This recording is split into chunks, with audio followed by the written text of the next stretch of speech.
I went to my beach house to relax on my vacation, but the master bedroom and kitchen were under construction. My son looked at me and said, "I am remodeling so my wife and her parents can live here." I simply opened my property file and called my lawyer. The next morning, they knocked desperately on my door at 7 in the morning. Before I continue this story, let me know where you are watching from in the comments below. Hit like and subscribe if you have ever had to stand up to family who underestimated your worth. I am Josephine, 68 years old, and this is how I taught my greedy son the most expensive lesson in America. Drywall dust choked the air. The second I pushed open the heavy mahogany front door of my beachfront property. The custom marble kitchen island was completely gone. I bought that island as a gift to myself after selling my chain of beauty supply stores on the south side of Chicago. Now it was reduced to a pile of expensive rubble on my hardwood floors. 2 contractors were swinging heavy sledgehammers into the master bedroom wall, the sound echoing through the home I had worked my entire life to purchase. I did not even have time to take off my sunglasses before my son Marcus strolled out from the balcony. He was followed closely by Chloe, his wife, who was clutching a designer handbag that cost more than the first car I ever owned. Out on my patio, sitting on my custom outdoor sofa, were her parents, Richard and Susan.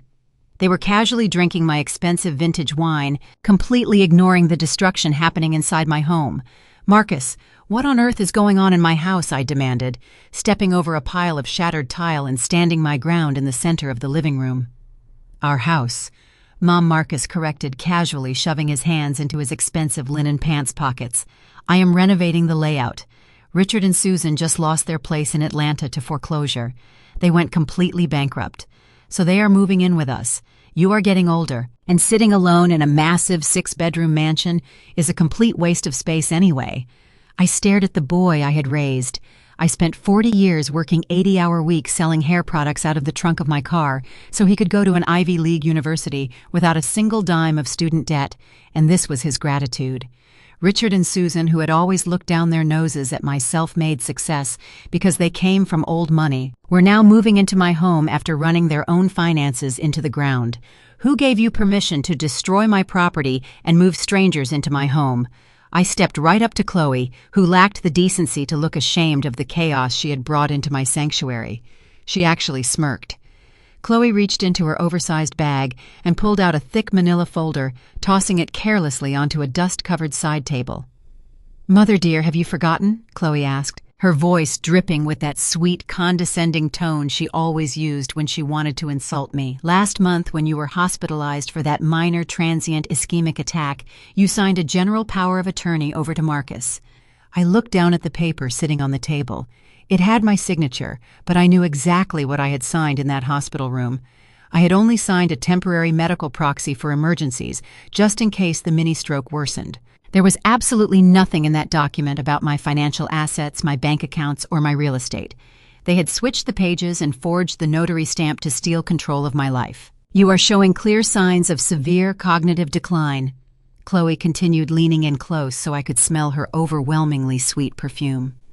"My personal psychiatrist reviewed your medical charts from the hospital. He confirmed you have advanced dementia. Marcus is now the sole legal manager of your entire estate. He makes all the decisions now." My blood ran cold, but I did not let them see me panic. They thought my 68 years on this earth made me weak.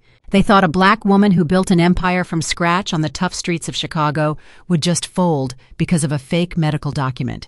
"You cannot just walk into my house and claim I am incompetent," I said, my voice steady and unwavering, masking the absolute fury boiling in my chest. "I will call my lawyers right now. I will have this entire renovation shut down and have you all removed for trespassing. If you try to cause a scene here today," Marcus stepped forward, his voice dropping into a cold, calculated threat, "I have already secured a bed for you at Shady Pines. It is a state-run, low-income facility. It might be a little cramped and the food is terrible, but it is exactly what someone in your deteriorating mental state needs right now. Beaufort County Police are more than happy to come out here and escort a hostile, incapacitated senior citizen off the premises." Susan laughed from the patio, holding up her wine glass as if making a toast to my downfall. "Do not make this harder than it has to be, Josephine. We are family now. We are just doing what is best for you and your health. The sheer audacity of these people taking over my home and treating me like a burden was suffocating." Marcus looked at his watch, completely unbothered by the fact that he was threatening to lock his own mother in a state asylum so his entitled in-laws could live in luxury on my dime. "You have exactly 30 minutes to pack a bag," Marcus told me, gesturing toward the stairs with a dismissive wave of his hand. "Do not make me call the authorities, Mom. I am doing you a favor by handling the transition quietly. If you fight this, they will drag you out in handcuffs for resisting a medical mandate. You have half an hour. Go." I stood in the center of my ruined living room, listening to the sledgehammers destroying the walls of the house I bought with my own blood, sweat, and tears. The contractors kept working, completely oblivious to the fact that they were participating in the theft of a lifetime. Marcus and Chloe exchanged a triumphant look, believing they had checkmated the woman who paid for their entire lifestyle. They expected me to cry. They expected me to beg for mercy or throw a tantrum that they could record on their phones to prove I was losing my mind. But 40 years in the cutthroat business world taught me that when you are ambushed, you never show your enemy your next move. I did not shed a single tear. I did not raise my voice. I simply looked at Marcus, really looked at him, and realized that the son I raised was dead, replaced by a greedy parasite willing to destroy me for a beach house. "I will go upstairs and pack my things," I said quietly, turning on my heel and slowly walking toward the staircase while the thick drywall dust continued to settle around us. I paused on the third step of the grand staircase, my hand gripping the polished oak railing. Below me, the sound of popping corks echoed through the ruined living room. Richard chuckled, kicking his expensive loafers up onto my custom patio table. He took a long, arrogant sip of my vintage champagne before speaking. It takes generations to understand how to properly maintain an estate exactly like this one. Marcus is finally upgrading his lifestyle to match our daughter. It is truly about time they pushed that old relic entirely out of the picture. My knuckles quickly turned completely white against the wooden railing. Every instinct in my body screamed at me to march back down those stairs, grab that champagne bottle, and smash it against the patio stones. But before I could turn around and unleash 40 years of Chicago fury on those arrogant parasites, a sudden noise from the upper landing stopped me cold. "Grandma." It was Jamal, my 16-year-old grandson. He came stumbling out of the guest hallway, his eyes wide and completely panicked. His chest was heaving, and he was gasping for air as if he could not breathe. "Jamal, what is wrong with you?" Marcus snapped from the living room. "Stop making a scene. We are handling adult business down here. I cannot breathe." Jamal gasped, clutching his chest and stumbling down the stairs toward me. "Dad, what are they doing to the house? Why are there men with sledgehammers? Stop them. Please make them stop." Chloe rolled her eyes so hard I thought they might get stuck in the back of her head. "Oh, for heaven's sake. Marcus, control your kid. He is having another one of his dramatic episodes. I told you we should have sent him to boarding school this semester. I cannot deal with teenage tantrums while I am trying to design my new kitchen." Jamal ignored his stepmother completely. He rushed down the remaining steps and threw his arms around my waist, burying his face into my shoulder. He was shaking violently, crying loudly for the entire room to hear. Marcus sighed heavily in the background, muttering something under his breath about how I had spoiled the boy and made him weak. But the moment Jamal pressed his face against my neck, the shaking completely stopped. His loud, panicked sobs continued for the entire room to clearly hear, but his body was suddenly and perfectly still. I felt his hand slide quickly down my side. With the practiced precision of a street magician, he slipped a small, incredibly cold metal object directly into the deep pocket of my wool cardigan. I instantly knew what it was. It was a USB drive containing absolute proof. "Grandma, listen to me," Jamal whispered directly into my ear, his voice dropping an octave and carrying zero trace of the panic he was faking. "Do not look at them. Do not react. Just keep hugging me." I secretly mirrored Chloe's iPad to my laptop late last night. Jamal whispered rapidly, his breath hot against my collarbone. "They did not just forge that fake medical document to take over the massive house, Grandma. They used your fake dementia diagnosis and the forged power of attorney to apply for a massive loan." My heart skipped a beat, but I kept my hand moving smoothly over his hair. "They took out a home equity line of credit against this property." Jamal continued his whisper, sharp and incredibly urgent. $800,000. The bank approved it. The funds cleared early this morning. They are stealing every single drop of equity you built into this house, and they are planning to use it to pay off Richard and Susan bankruptcy debts. $800,000. The sheer scale of their betrayal hit me like a physical blow to the stomach. Marcus was not just kicking me out to give his lazy in-laws a free place to live. He was draining my entire net worth. He was turning my fully paid-off sanctuary into a massive debt trap, and he was using my own name to do it. I downloaded all the loan documents, the wire transfer requests, and the forged notary stamps onto that drive in your pocket, Jamal whispered. Do not fight them right now. If you scream or call the police, Dad is going to show those cops the fake medical papers. They will put you in a psychiatric hold for a mental evaluation. You have to leave. You have to walk away so we can fight them from the outside. At 16 years old, my grandson possessed more strategic brilliance and loyalty than my 42-year-old son ever had. Jamal was absolutely right. If I caused a scene, I would be playing right into their hands. The police would arrive, see a screaming older woman, look at the official psychiatric evaluation Chloe had forged, and I would spend this night strapped to a hospital bed in a state ward.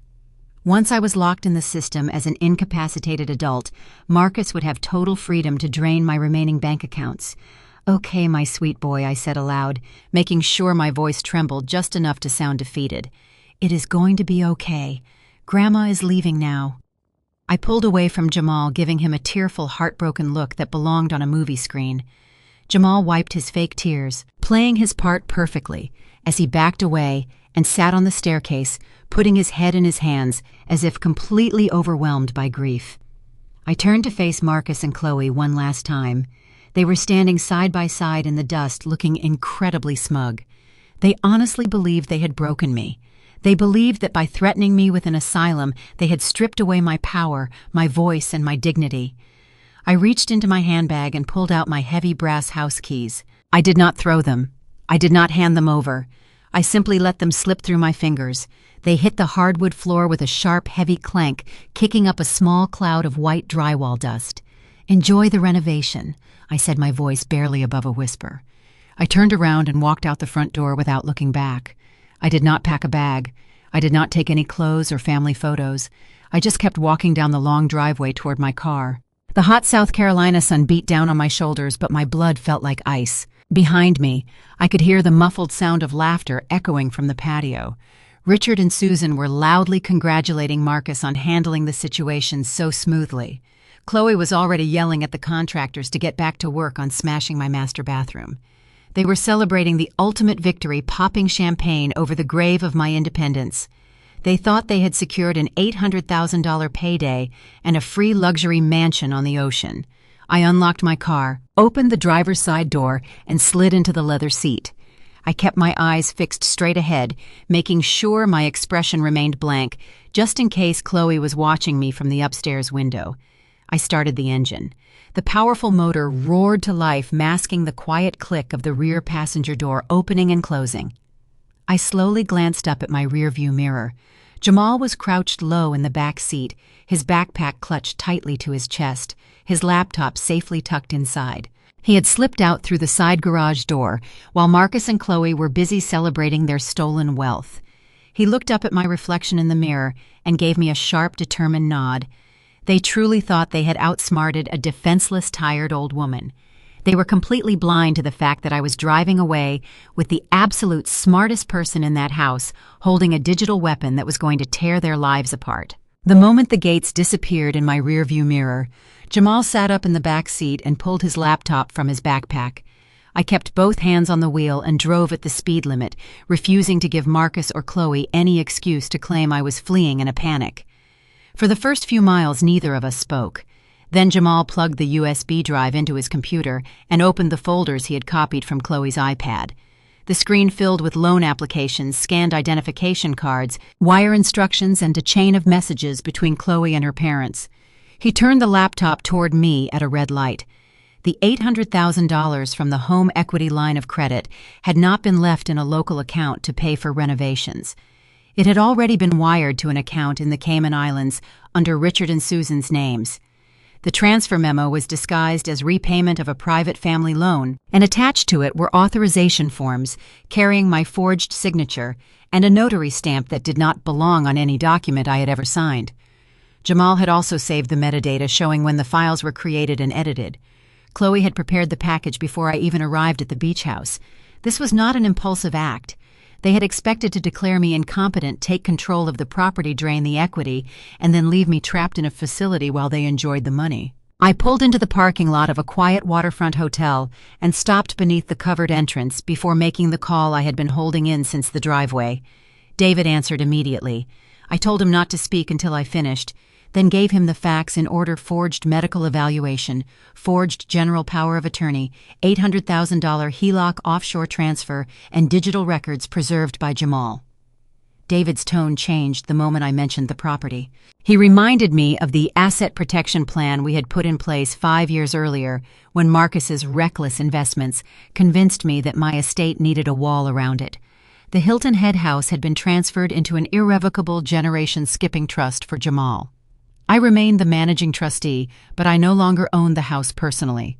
That meant Marcus's fraudulent power of attorney over me could not lawfully authorize a loan against the property. The bank had been deceived about the true owner and beneficiary, and the forged documents had been used to move money across state and international lines.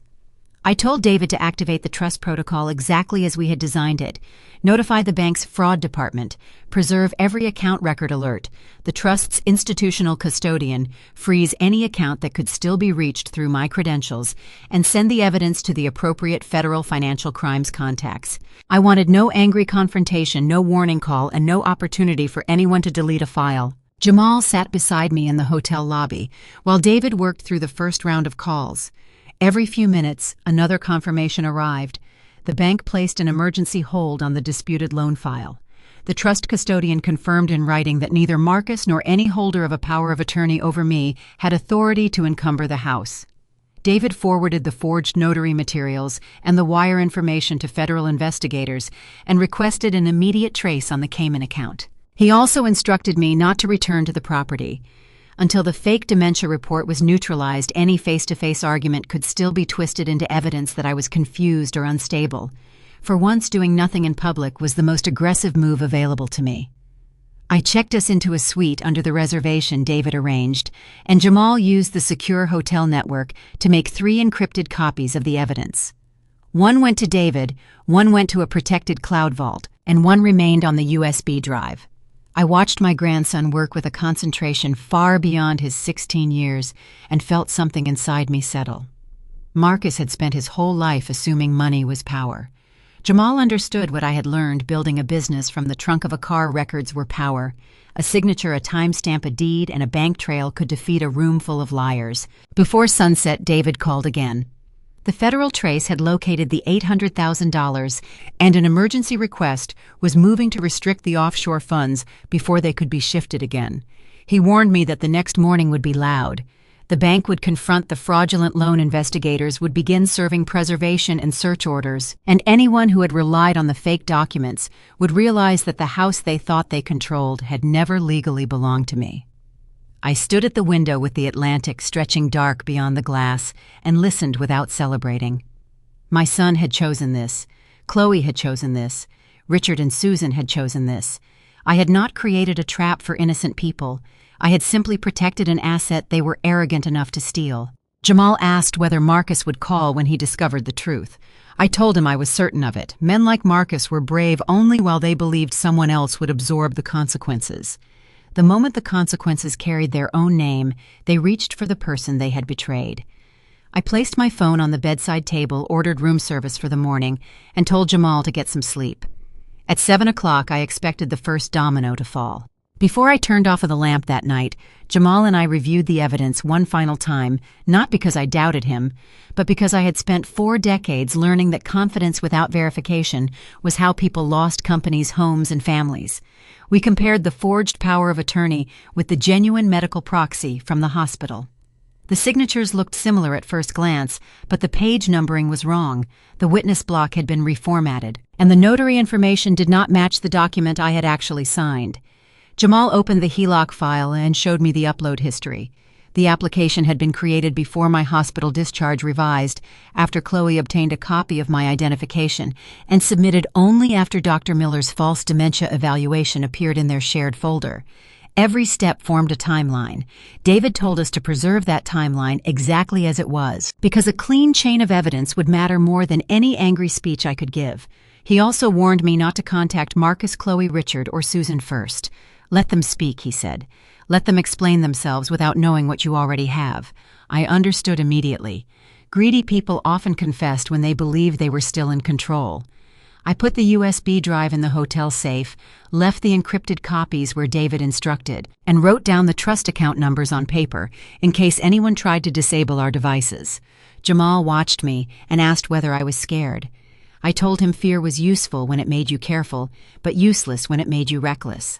What mattered was that we had the deed, the trust, the bank trail, the forged medical record, and the wire instructions. By midnight, the facts were no longer scattered clues. They were a case. And by morning, Marcus would discover that the woman he had ordered out of her own home had spent the night turning his theft into evidence. Everything remained preserved. I shifted the car into drive and slowly pulled out of the large gated driveway, leaving the drywall dust and the noise completely behind me. I took a deep breath, feeling the cool air conditioning hit my face. It was finally time to make some very important phone calls. The morning sun streamed through the windows of our 5-star hotel suite, casting a warm glow over the white linen tablecloth.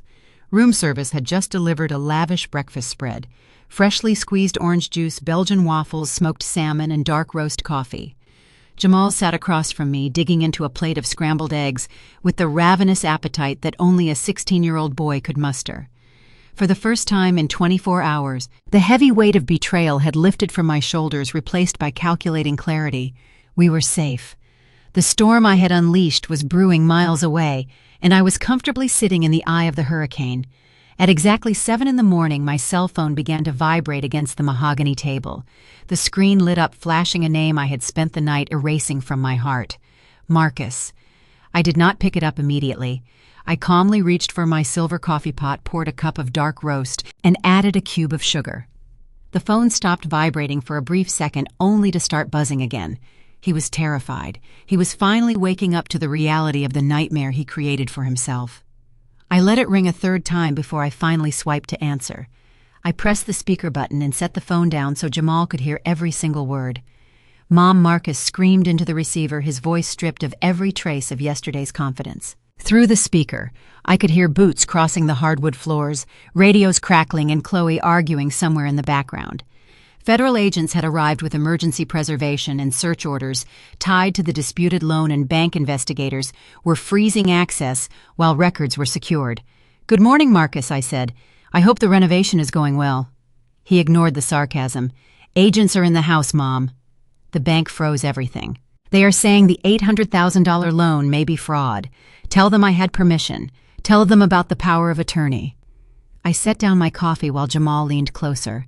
"Why would I tell investigators something that is not true?" I asked. Marcus's breathing turned shallow. He insisted the power of attorney gave him authority over my property and demanded that I call the bank before the matter became criminal. That was the moment I knew the first part of the trust protocol had worked exactly as intended. The loan was no longer being treated as a private family dispute. The paperwork itself was under scrutiny. I leaned forward, resting my elbows on the white tablecloth. "Marcus," I said, my voice dropping the pleasant facade and turning into a sharp blade, "did you not bother to actually read the property deed before you took it to the bank and forged my signature?" "What are you talking about?" he stammered, completely clueless. "The house is yours. It is in your name."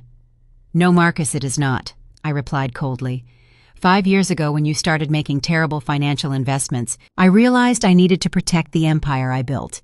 I took the Hilton Head Beach house and transferred it entirely into an irrevocable generation skipping trust. The line went dead silent, except for the sound of a federal agent in the background yelling. "The sole legal beneficiary and owner of that multi-million-dollar property is Jamal." I continued, making sure every single word struck him like a physical blow. "I do not own the house. I am merely the managing trustee. My only legal job is to protect that asset until Jamal turns 25 years old. Do you understand what that means, Marcus?" He did not answer. I was choking on his own breath, the horrific realization finally crashing down on him. "It means that fake medical document Chloe's psychiatric friend forged for you is completely useless," I explained methodically. "It means your fake general power of attorney over my personal assets gave you absolutely zero legal right to leverage that house. When you marched into that federal bank yesterday and took out an $800,000 loan, you did not just steal from your mother.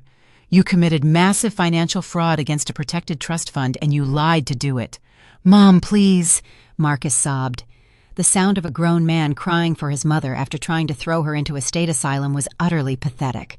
"I did not know. I thought the house was yours. You have to call the bank. You have to tell the FBI that this is just a giant family misunderstanding. We can give the money back. We will reverse the wire transfer." "You cannot reverse a wire transfer that has already hit an offshore account in the Cayman Islands," I stated plainly. "Yes, Marcus. I know exactly where you and Chloe sent my grandson's money. I know all about the offshore accounts in Richard and Susan names.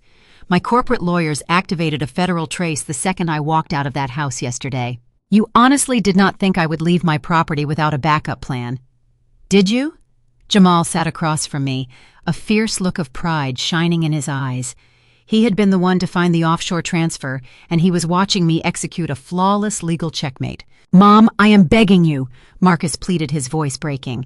He had already been warned that bank fraud, wire fraud, and identity theft could expose him to decades in federal prison. He wanted me to call the bank, retract the complaint, and describe the forged documents as a misunderstanding. I told him I would do no such thing. He had threatened to erase my legal identity and bury me in a state-run facility. Now he could answer for the documents carrying my name. My only concern, I told him, was protecting Jamal and the trust. Before Marcus could respond, Chloe ripped the phone from his hand, her voice exploding through the speaker. "Listen to me very carefully, Josephine," Chloe snarled, completely abandoning the fake, sickly sweet tone she had used yesterday when she threw me out of my own home. "I do not care what kind of sneaky legal trick you think you pulled with this trust fund nonsense. You are going to call these federal agents right now, and you are going to tell them this is a massive misunderstanding. You are going to tell them Marcus had full permission to take out that $800,000 loan, and then you are going to transfer the deed of this house into our names immediately." "Chloe," I said, my voice echoing the cold, hard streets of Chicago, where I built my beauty supply empire from nothing. "You are currently standing in a house surrounded by federal agents holding assault rifles. Your parents are likely in handcuffs. Your husband is facing 30 years for wire fraud. And yet you are still trying to give me orders. That level of entitlement is truly a medical marvel. But unfortunately for you, it does not hold up in a court of law. You evil old hag!" Chloe shrieked, her voice cracking with pure rage. "You are ruining our lives if you do not call off the FBI right this second. I swear I will sue you for everything you have left. I will drag your name through the mud. I will make sure you spend the rest of your miserable life rotting in that low-income asylum I found for you." "Did you honestly believe I would just walk away and leave my primary checking account open for you and Marcus to drain?" I asked, allowing a genuine smile to spread across my face. The second Jamal and I checked into our hotel yesterday afternoon, my very first phone call was to my corporate attorney. My second phone call was to my personal banker. I froze every single account connected to my name. I canceled the joint checking account Marcus thought he had access to. I completely liquidated it and moved the funds into an offshore holding account that requires dual authentication from my lawyer to even view. So what Chloe snapped back, though, I could hear a new tremor of panic creeping into her throat. Marcus already transferred the $800,000 equity loan into my parents' account. "We do not need your stupid checking account." "You needed it yesterday," I corrected her sharply. "When you arrogantly hired that massive demolition crew to smash my custom marble kitchen and tear down my master bedroom walls, you had to pay them a deposit. You wrote the head contractor a check for $50,000 to rush the job and skip the local building permits. Where is the owner of this house?" a deep, furious voice roared. "Where is the arrogant woman who handed me this garbage check?" "That would be Mike, the head contractor you hired," I explained to Chloe, savoring every single syllable. "You see, Chloe, when you wrote that $50,000 check yesterday afternoon, you wrote it from the joint account you assumed Marcus still controlled. But because I had already permanently closed that account, your check bounced this morning. It bounced hard. The equity loan went straight to your parents to pay off their bankruptcy debts," I reminded her. "You ordered a luxury demolition team without actually verifying you had the liquid cash to pay their upfront fees. And contractors on Hilton Head Island do not play games with out-of-towners who hand them rubber checks." "Hey, put the phone down!" the booming voice of the contractor yelled, growing significantly louder as he apparently stormed right past the federal agents in the living room. You owe my crew $50,000 for the demolition work we did yesterday. My bank just called me. Your check bounced. You are trying to scam my business. Sir, please step back. Marcus pleaded in the background, his voice shaking with absolute terror. We are dealing with a federal situation right now. I will get you your money, I promise. Just give me a few days. I am not giving you a single minute, the contractor roared. I have payroll to meet. I have guys out here busting their backs because your wife said you had cash on hand. I just parked my 3 heavy-duty dump trucks right across the front gates of your driveway. Nobody is leaving this property. Your fancy luxury cars are blocked in, and I am not moving my trucks until I get $50,000 in solid cash. You cannot do that, Chloe screamed at the contractor, her panic fully taking over. That is illegal imprisonment. Move your trucks right now or I am pressing charges. Press charges. The contractor laughed, a harsh booming sound that rattled the phone speaker. Lady, federal investigators are already here looking into bank fraud. Go ahead and call the local cops. I am filing a massive mechanic lien against this entire property right now. And on top of that, I am personally suing you both for civil fraud, for knowingly writing a bad check to a licensed business. Chloe, what did you do? Marcus suddenly screamed, his voice completely raw with horror. You wrote them a check from the joint account. I told you to wait until the equity loan fully settled.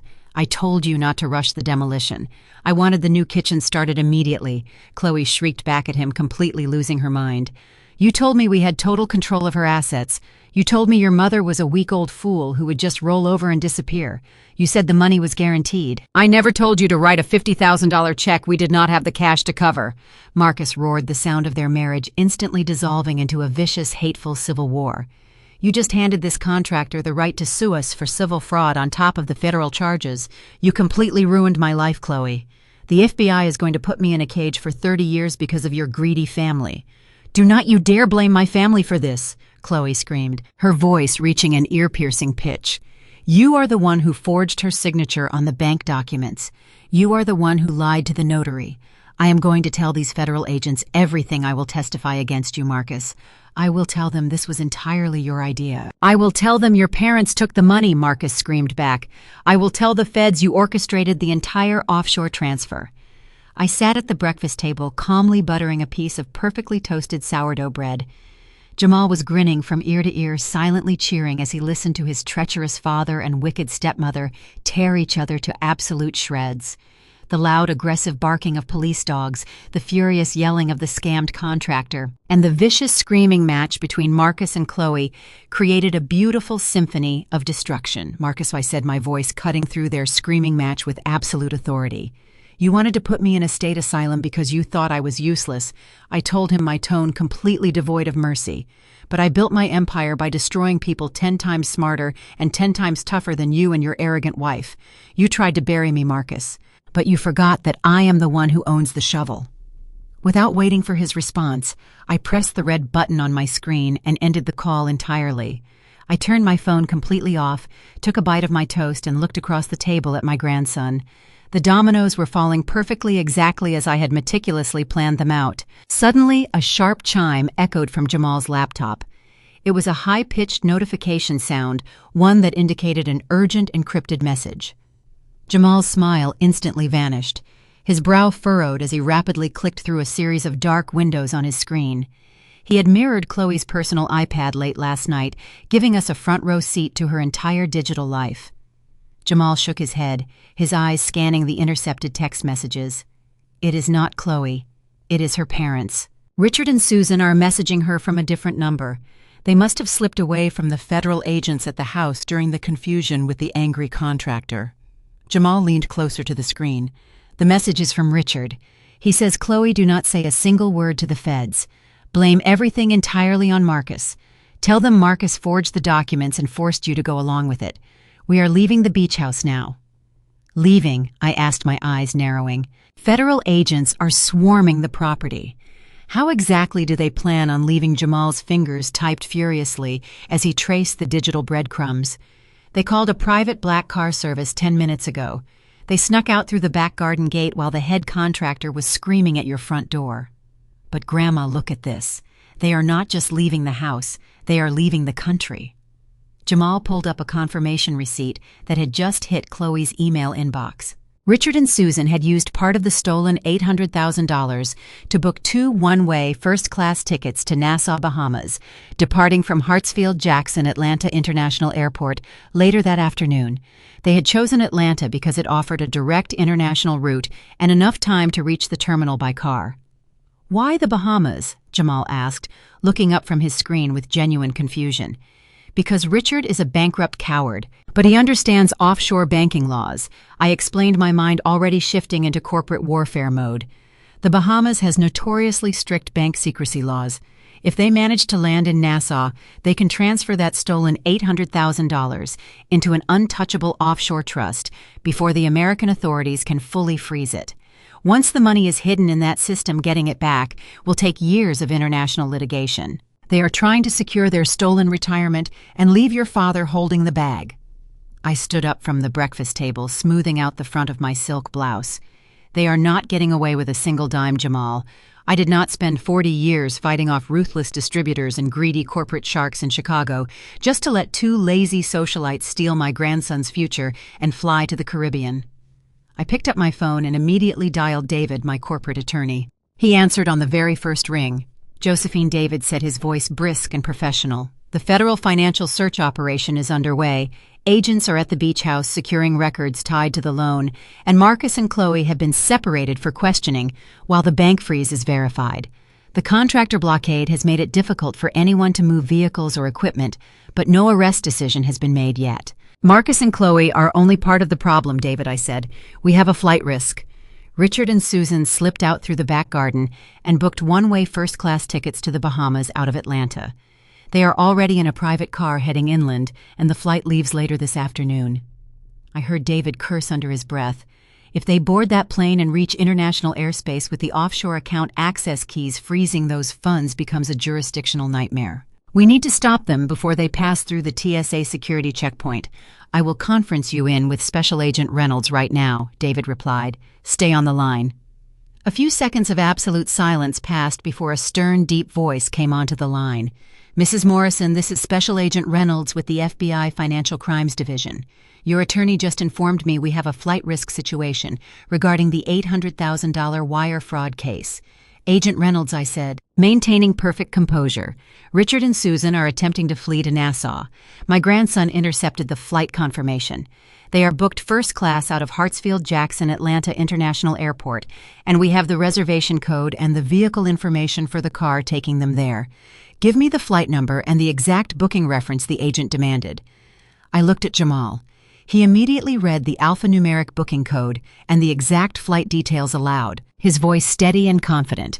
He even provided the license plate number of the private black car service they had ordered, pulling the data directly from the ride-sharing application receipt. "You have a resourceful grandson," Mrs. Morrison, Agent Reynolds said as keys clicked in the background. He began flagging the reservation and passport data, alerting the Transportation Security Administration, and coordinating with federal personnel at the Atlanta airport so the couple could be stopped before boarding. "The Cayman Islands account is currently under an emergency federal hold based on your initial report this morning," Agent Reynolds explained. "However, Richard and Susan have the primary authorization tokens. If they access a secure terminal before we finalize the international freeze, they could theoretically bounce the funds to a non-extradition jurisdiction. We cannot let them get on that plane.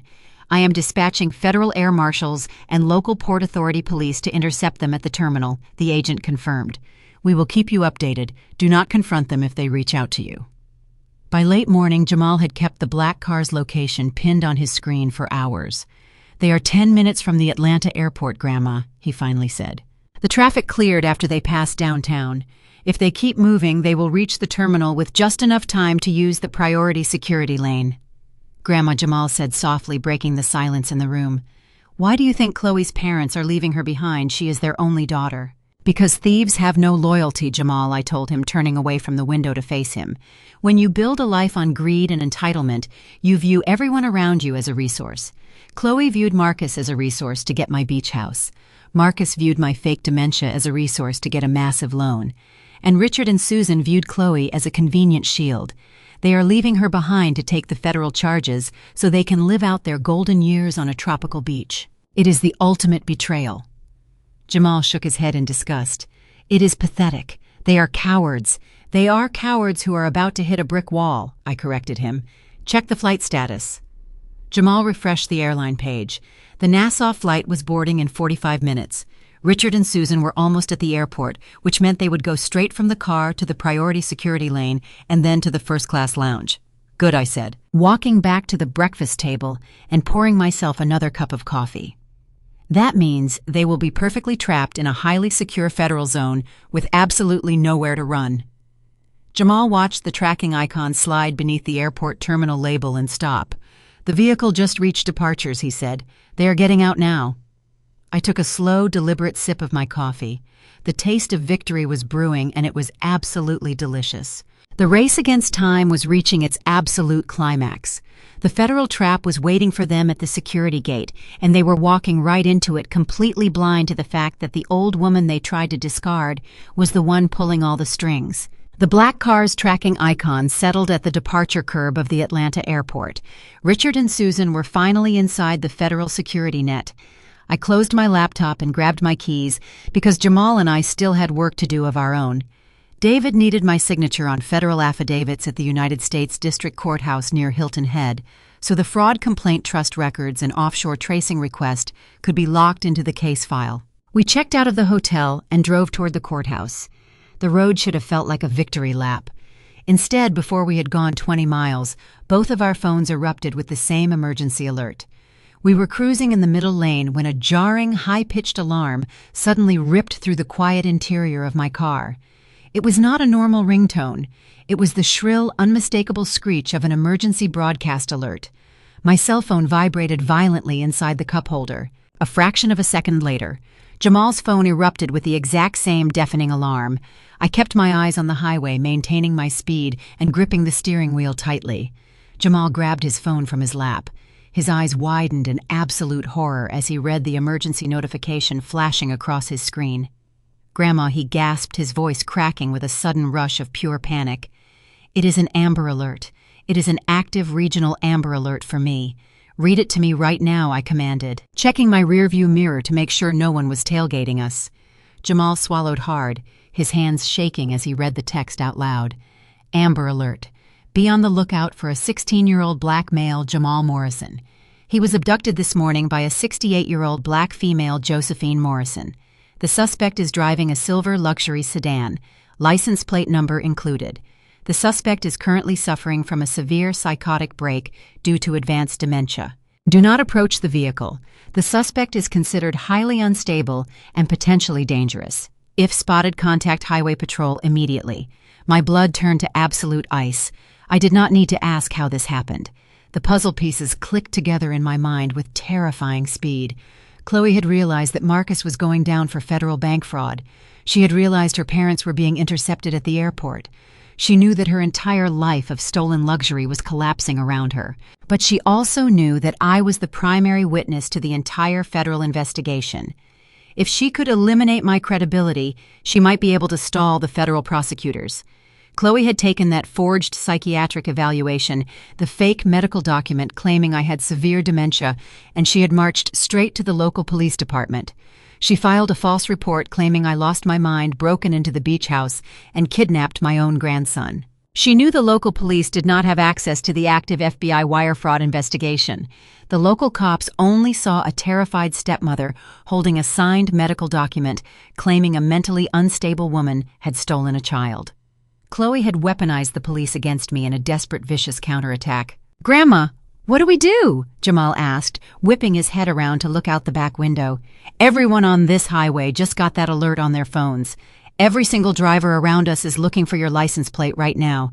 "We stay calm," I told him, forcing my voice to remain completely steady, even though my heart was hammering against my ribs. "Chloe is trying to provoke exactly what she wrote in that fake police report. She wants the police to find a panicked, erratic, dangerous old woman. Speed up, we look guilty. If we pull over on the shoulder before we are commanded to, we look suspicious. We are going to maintain exactly 65 miles per hour. We are going to stay in the middle lane, and we are going to act like two normal citizens heading into town." "But she told them you were having a psychotic break," Jamal argued, his voice rising in fear. Grandma, she told the police you were dangerous. When they find us, they are not going to ask politely for your driver license. They are going to treat you like a violent kidnapper. Get your hands out of your pockets, Jamal, I instructed him firmly. Place your hands flat on your knees where anyone looking into the car can see them. If we are pulled over, do not reach for your phone. Do not reach for your laptop. Do not unbuckle your seatbelt. You look straight ahead and you let me do all the talking. Do you understand me? Less than 2 minutes later, my rearview mirror erupted in a blinding flash of red and blue lights. A heavy state trooper SUV aggressively swerved from the passing lane and pulled directly behind my rear bumper. The siren wailed a deep, aggressive sound that vibrated right through the metal frame of my car. I did not hit the brakes suddenly. I smoothly engaged my right turn signal, checked my blind spot, and carefully guided my sedan across the slow lane and onto the wide gravel shoulder of the interstate. I shifted the car into park and turned the engine completely off. Another siren wailed from the opposite direction. A second state trooper vehicle hopped the grassy median and skidded to a halt, boxing my car in from the front. We were completely trapped on the side of the highway. I looked through my windshield and watched 2 heavily armed state troopers jump out of the front vehicle. I glanced in my side mirror and saw 2 more troopers taking defensive positions behind the doors of their SUV in the back. They were treating this exactly like a high-risk felony traffic stop. Driver of the silver sedan, a booming voice commanded over a police megaphone. The sound echoed across the open highway. Turn off your vehicle and drop the keys out the window. I grabbed my keys, rolled down my window, and dropped them onto the gravel. Place both of your hands outside the window where we can see them. The megaphone voice roared again. Do not make sudden movements. We have you surrounded. I slowly raised my arms, extending my empty hands out the window into the hot morning air.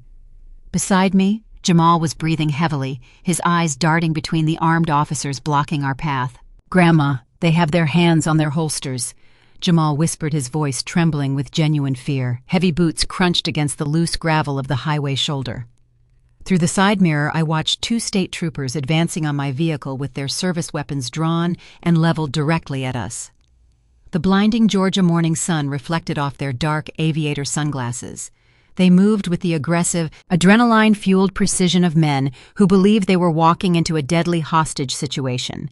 Chloe had painted a picture of a deranged, mentally broken woman capable of anything, and these officers were taking 0 chances. Keep your hands flat on your knees, I whispered to Jamal, never taking my eyes off the approaching officers.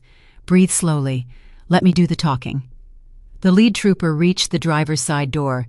He kept his weapon angled down but ready, his finger resting just outside the trigger guard. He was a broad-shouldered man, his uniform crisp and his expression completely rigid. Driver, keep your hands exactly where they are, the trooper barked, leaning slightly to peer into the vehicle. Passenger, unlock your door and step out of the vehicle slowly with your hands in the air. Jamal froze. He looked at the trooper, then looked at me, his eyes wide with sheer panic. He shook his head violently and pressed his back hard against the passenger seat. I am not leaving my grandmother, Jamal yelled, his voice cracking with teenage terror.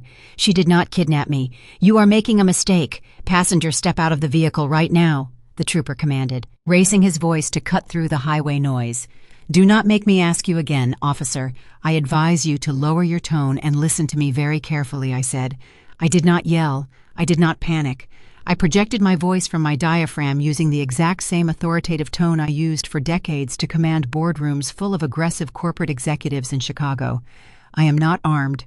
My grandson is not in any danger. You are currently acting on a maliciously fabricated police report filed by a woman who is actively under federal investigation for wire fraud. Ma'am, you are the subject of an active Amber Alert, the trooper stated sharply. I need you to slowly unbuckle your seatbelt with your left hand and step out of the vehicle. We have medical personnel en route to evaluate your condition. I am not stepping out of this vehicle, and I am certainly not going to any hospital, I replied smoothly. I am heading to the United States District Courthouse to sign federal affidavits against the woman who initiated that fraudulent alert. Now, before this situation escalates into a massive civil rights lawsuit against your department, I highly recommend you open my glove compartment. The only document that matters right now, I told him, looking him dead in the eye. My hands are outside the window. I am completely immobilized. Reach across me, open the glove box, and take out the blue legal folder on top. Do it now, officer. The sheer confidence in my voice made him hesitate. He glanced at his partner, who was standing guard near the passenger side, then looked back at me. Slowly keeping a watchful eye on my empty hands, the trooper reached his left arm through my open window. He popped the latch on the glove compartment.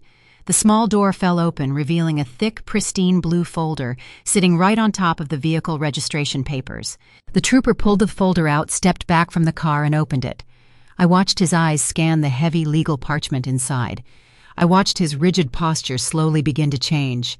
The aggressive tension drained out of his shoulders, replaced by total confusion. The document in the trooper's hands was a certified, fully notarized decree from the state family court. Stamped at the very top in bold black ink were the words, "Full legal guardianship and conservatorship." The document completely transferred all parental and legal rights over Jamal directly to me. The trooper looked up from the paper, his brow deeply furrowed. "Ma'am, this document states that you have full legal and physical custody of this young man." "That is correct," I said, maintaining my steely gaze. 5 years ago, my son Marcus, the boy's father, managed to completely bankrupt himself. He was drowning in massive commercial debt and was about to lose the roof over his head. He came crawling to me for a 6-figure financial bailout. I agreed to pay off his debts and save him from financial ruin, but I had one non-negotiable condition. I demanded full legal guardianship of my grandson to protect him from his father's catastrophic instability. Marcus eagerly signed his parental rights away to get his hands on my money. He took the cash, spent it, and apparently forgot all about the legal binding contract he signed. The trooper stared at me, then looked back down at the document. It bore the official seal of the family court judge. It was airtight. "The woman who called your dispatch this morning is Chloe Marcus's new wife." I continued, my voice echoing clearly over the highway traffic. "She is not Jamal's biological mother. She is not his adoptive mother. She is a desperate, greedy woman who realized she is about to be indicted for a massive federal banking crime. She called 911 and claimed I kidnapped a child because she wanted you to intercept me before I reached the federal courthouse. You are not rescuing a kidnapped boy, officer. You are currently acting as an unwitting pawn for a federal criminal trying to obstruct justice." The trooper looked at his partner on the other side of the car and gave a sharp, definitive nod. The partner immediately lowered his weapon and stepped back. The lead trooper holstered his own firearm and pressed the radio microphone attached to his shoulder. "Dispatch, this is Unit 4. The trooper said, his voice completely stripped of its former aggression. "Cancel the Amber Alert on the Morrison vehicle immediately. I repeat, cancel the alert. The suspect vehicle is secure. We have a confirmed false report. The driver is the legal guardian of the minor. Hold all medical units. Copy that, Unit 4. The radio crackled back. "Alert canceled." The trooper leaned back down to my window. He handed the blue folder back to me, his expression shifting from suspicion to genuine professional respect. "Mrs. Morrison, I apologize for the aggressive stop. We were operating under the assumption that we were dealing with a highly unstable individual holding a hostage. You were just doing your job." "Officer," I replied carefully, placing the folder back into the glove compartment. "But I highly suggest you dispatch a unit to Chloe location. Filing a false police report and maliciously triggering an Amber Alert is a serious felony offense in this state. She deliberately wasted your resources to cover up a financial crime. We will absolutely be following up on that false report." The trooper assured me, his jaw tightening with clear irritation at being manipulated by Chloe. "Where exactly are you heading now, ma'am?" "I am scheduled to meet with Special Agent Reynolds of the FBI Financial Crimes Division at the federal courthouse," I told him. "And since Chloe just proved she is willing to use desperate and dangerous tactics to stop me from delivering this digital evidence, I would appreciate an escort." The trooper did not hesitate. He gave me a sharp nod. "Roll your window up, Mrs. Morrison. We will lead the way. You have an uninterrupted path to the courthouse." The majestic columns of the federal courthouse slowly came into view on the horizon. The end of their greedy, parasitic reign was rapidly approaching, and I was about to deliver the final killing blow. The heavy oak doors of the United States District Courthouse loomed before us, casting a cool shadow over the massive stone steps. My state trooper escort parked directly in front of the building, securing the perimeter, as Jamal and I stepped out of our vehicle. We did not walk like victims who had just survived an attempted kidnapping frame job. We walked like conquerors. Jamal held his backpack tightly against his shoulder, knowing the digital evidence inside was about to detonate a financial bomb. Waiting for us, just beyond the metal detectors, was David, my corporate attorney, standing alongside a tall, sharp-eyed man in a dark suit. This was FBI Special Agent Reynolds. He did not offer a polite smile or waste time with small talk. He simply held out his hand to Jamal. "Give me the drive," son, Agent Reynolds commanded. "We have a federal judge standing by in chambers to authorize the immediate asset freeze, but we need the exact routing numbers you pulled from your stepmother device." Jamal unzipped his bag, pulled out the sleek silver USB drive, and dropped it right into the agent hand. My grandson did not flinch. He looked the federal agent dead in the eye and delivered the exact directory path to the forged wire transfer documents. David immediately led us down a long, echoing marble corridor and ushered us into a private, secure conference room. Inside the room, 3 federal analysts were already sitting behind glowing monitors. David opened his own laptop and connected it to the secure network. "We are establishing a direct link with the Port Authority Police and the federal marshals currently stationed at the Atlanta International Airport," David explained, his fingers flying across his keyboard. "We have intercepted the airport security camera feeds. You are going to want to see this, Josephine." There they were, Richard and Susan, the 2 arrogant, bankrupt parasites who thought they could casually steal my life savings and fly away to a tropical paradise. They were sitting in plush leather armchairs, completely relaxed, practically glowing with the sheer delusion of their stolen victory. Susan was holding a crystal flute of expensive champagne, laughing at something Richard was saying. Richard had his legs crossed, looking at his designer watch, completely oblivious to the fact that a federal net was rapidly closing around his throat. Agent Reynolds pressed a communication earpiece deeper into his ear and gave a sharp nod. "The federal judge just signed the emergency injunction. We have officially penetrated the Cayman Islands banking portal. We are putting a hard federal lock on the $800,000. The funds are entirely frozen." On the security monitor, I watched Richard stand up from his plush leather chair. He adjusted his expensive sport coat and casually walked over to the VIP lounge concierge desk. He pulled out a sleek, heavy metal credit card, the exact card tied directly to the offshore account containing my stolen equity loan. I watched his mouth move on the silent video feed. He was leaning over the desk, pointing toward the departure screens, gesturing arrogantly to the airline attendant. Agent Reynolds tapped his keyboard, accessing the live audio feed from the ticketing desk. "The arrogant fool is trying to purchase a premium cabin upgrade for their connecting flight," the agent said, a distinct note of disgust in his voice. "Let us listen in." The audio crackled to life inside our conference room. Richard's pompous, commanding voice filled the space. "I do not care what the standard upgrade fee is," Richard was telling the polite airline attendant. "Just charge the card for the absolute maximum luxury package. My wife and I prefer to travel without being bothered by the general public." The attendant frowned, looking down at her screen. She swiped the card a second time. "Sir, I am sorry, but this card is declining. It says the transaction is prohibited." Richard scoffed loudly, slamming his hand down on the marble counter. "That is completely impossible. There is nearly $1 million in that account. Run it again. Your machine must be broken." The attendant tried a third time, and this time, a bright red error message flashed so brightly we could see the reflection on Richard's face. "Sir, the bank is returning a code 57.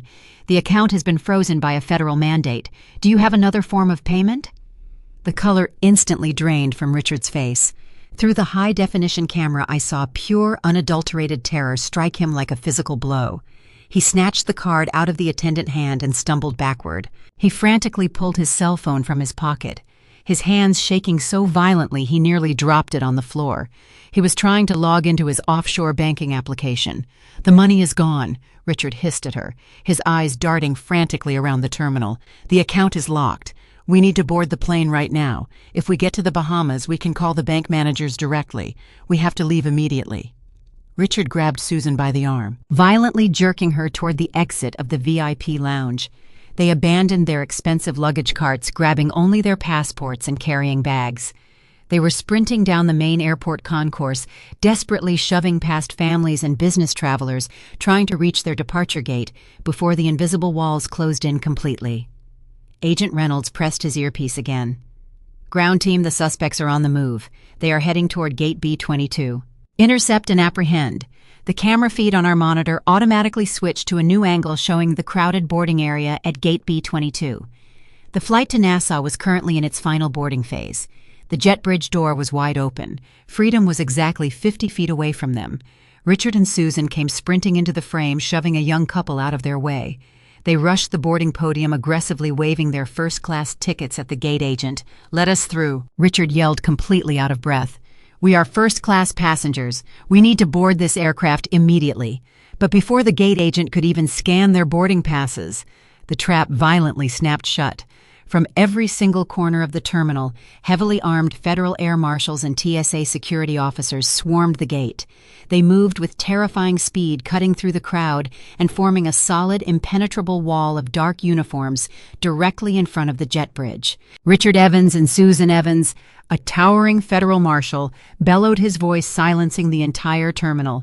"Put your hands behind your backs immediately. You are under federal arrest for wire fraud, bank fraud, and interstate flight to avoid prosecution. I am a wealthy man," Richard screamed, utterly humiliating himself in front of hundreds of shocked travelers.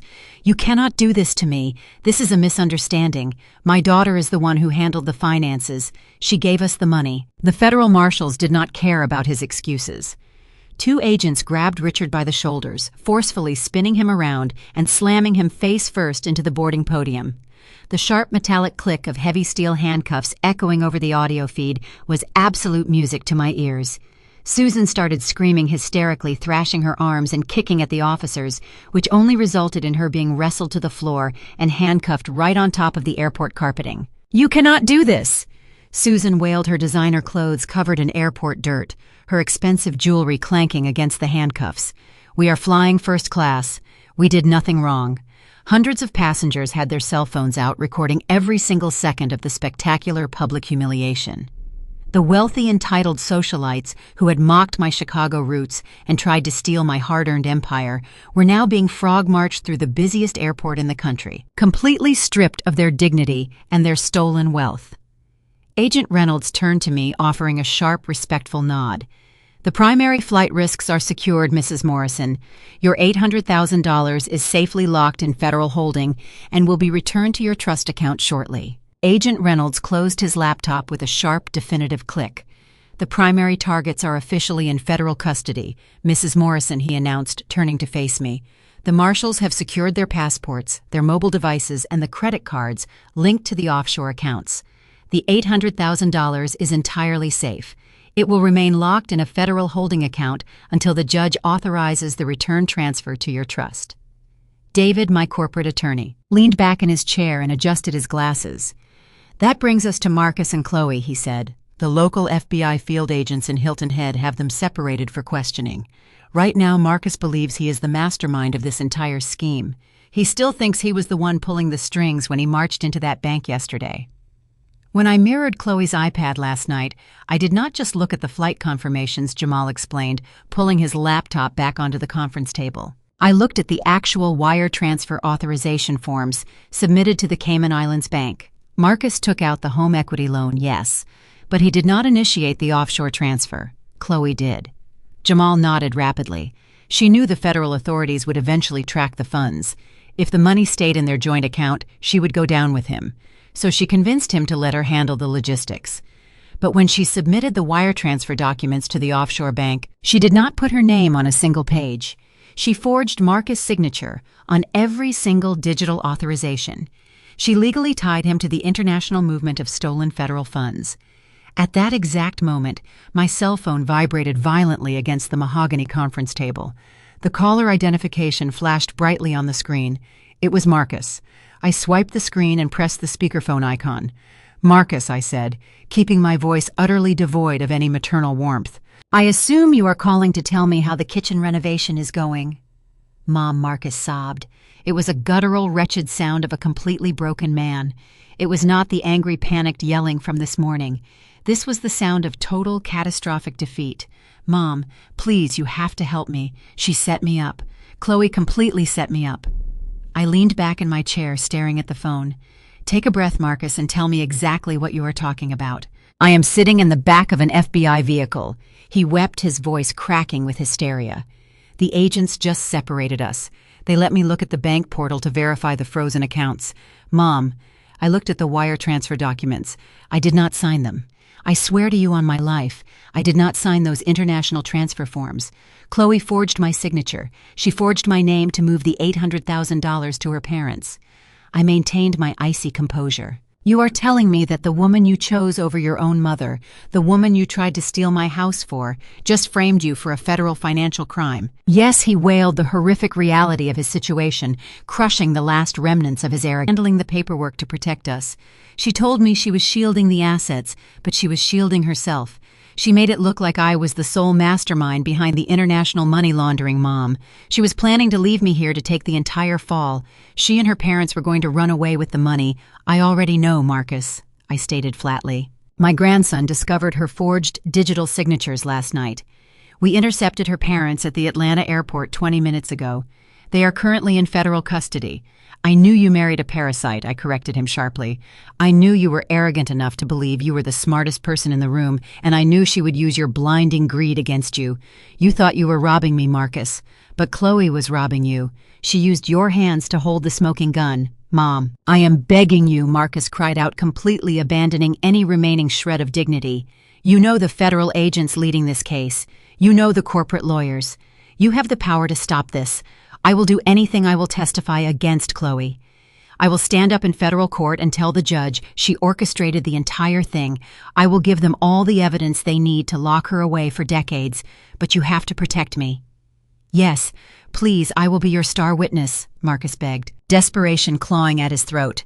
I will sign whatever documents you want. I will relinquish any future claim to the trust fund. I will never ask you for a single dime again. Just call your lawyer and tell the FBI that I was manipulated.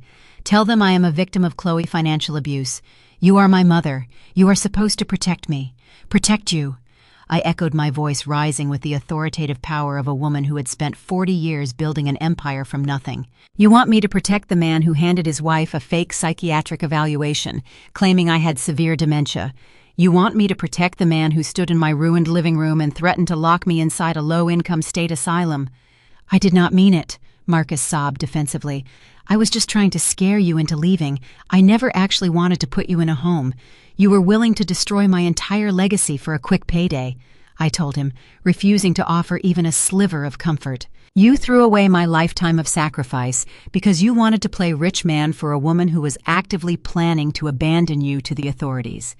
You want me to broker a federal immunity deal for you so you can avoid facing the consequences of your own catastrophic stupidity. Please, Mom. Marcus wept loudly, his tears echoing through the quiet courthouse conference room. I am so sorry. I know I was wrong. I will do whatever it takes to make this right. I will give you everything. I will give you the complete confession. I will tell the federal agents exactly how Chloe manipulated the paperwork and forged the medical records. Just please do not let them put me in prison. I cannot survive in a federal penitentiary. You have to save me from this nightmare. I stared at the glowing phone screen. My son was completely shattered. He was weeping uncontrollably, begging me to broker a federal immunity deal. I was willing to throw his wife in prison to save his own skin, completely unaware that his desperate confession was exactly what I needed to finish this. I looked up and met Agent Reynolds' completely focused gaze. The federal agent gave me a slow, definitive nod of approval. Every single word Marcus just screamed into the phone had been perfectly recorded on a secured federal server. He thought he was negotiating a secret family bailout. Instead, he just provided the United States Department of Justice with a flawless, irrefutable audio confession. The ultimate betrayal was now permanently sealed in federal evidence. The silence in the conference room was absolute. Agent Reynolds kept his finger pressed firmly against the recording device on the mahogany table. The tiny red light pulsed steadily, capturing every single wretched sob pouring out of my cell phone speaker. Marcus was completely unraveling. He was offering to trade his wife for his freedom, begging me to use my corporate influence to shield him from the United States Department of Justice. Marcus, I said, keeping my voice dangerously quiet. Do you actually hear the words coming out of your mouth right now? You are begging me to save you from a federal indictment. You want me to call the authorities and tell them you are a victim. Yes, Marcus gasped, his voice raw and desperate. Mom, you are the only one who can stop this. If you tell them I was manipulated, they will listen to you. You have the power to make this go away. I will sign anything you want. Just please do not let them put me in a cage. I leaned forward, resting my elbows on the table.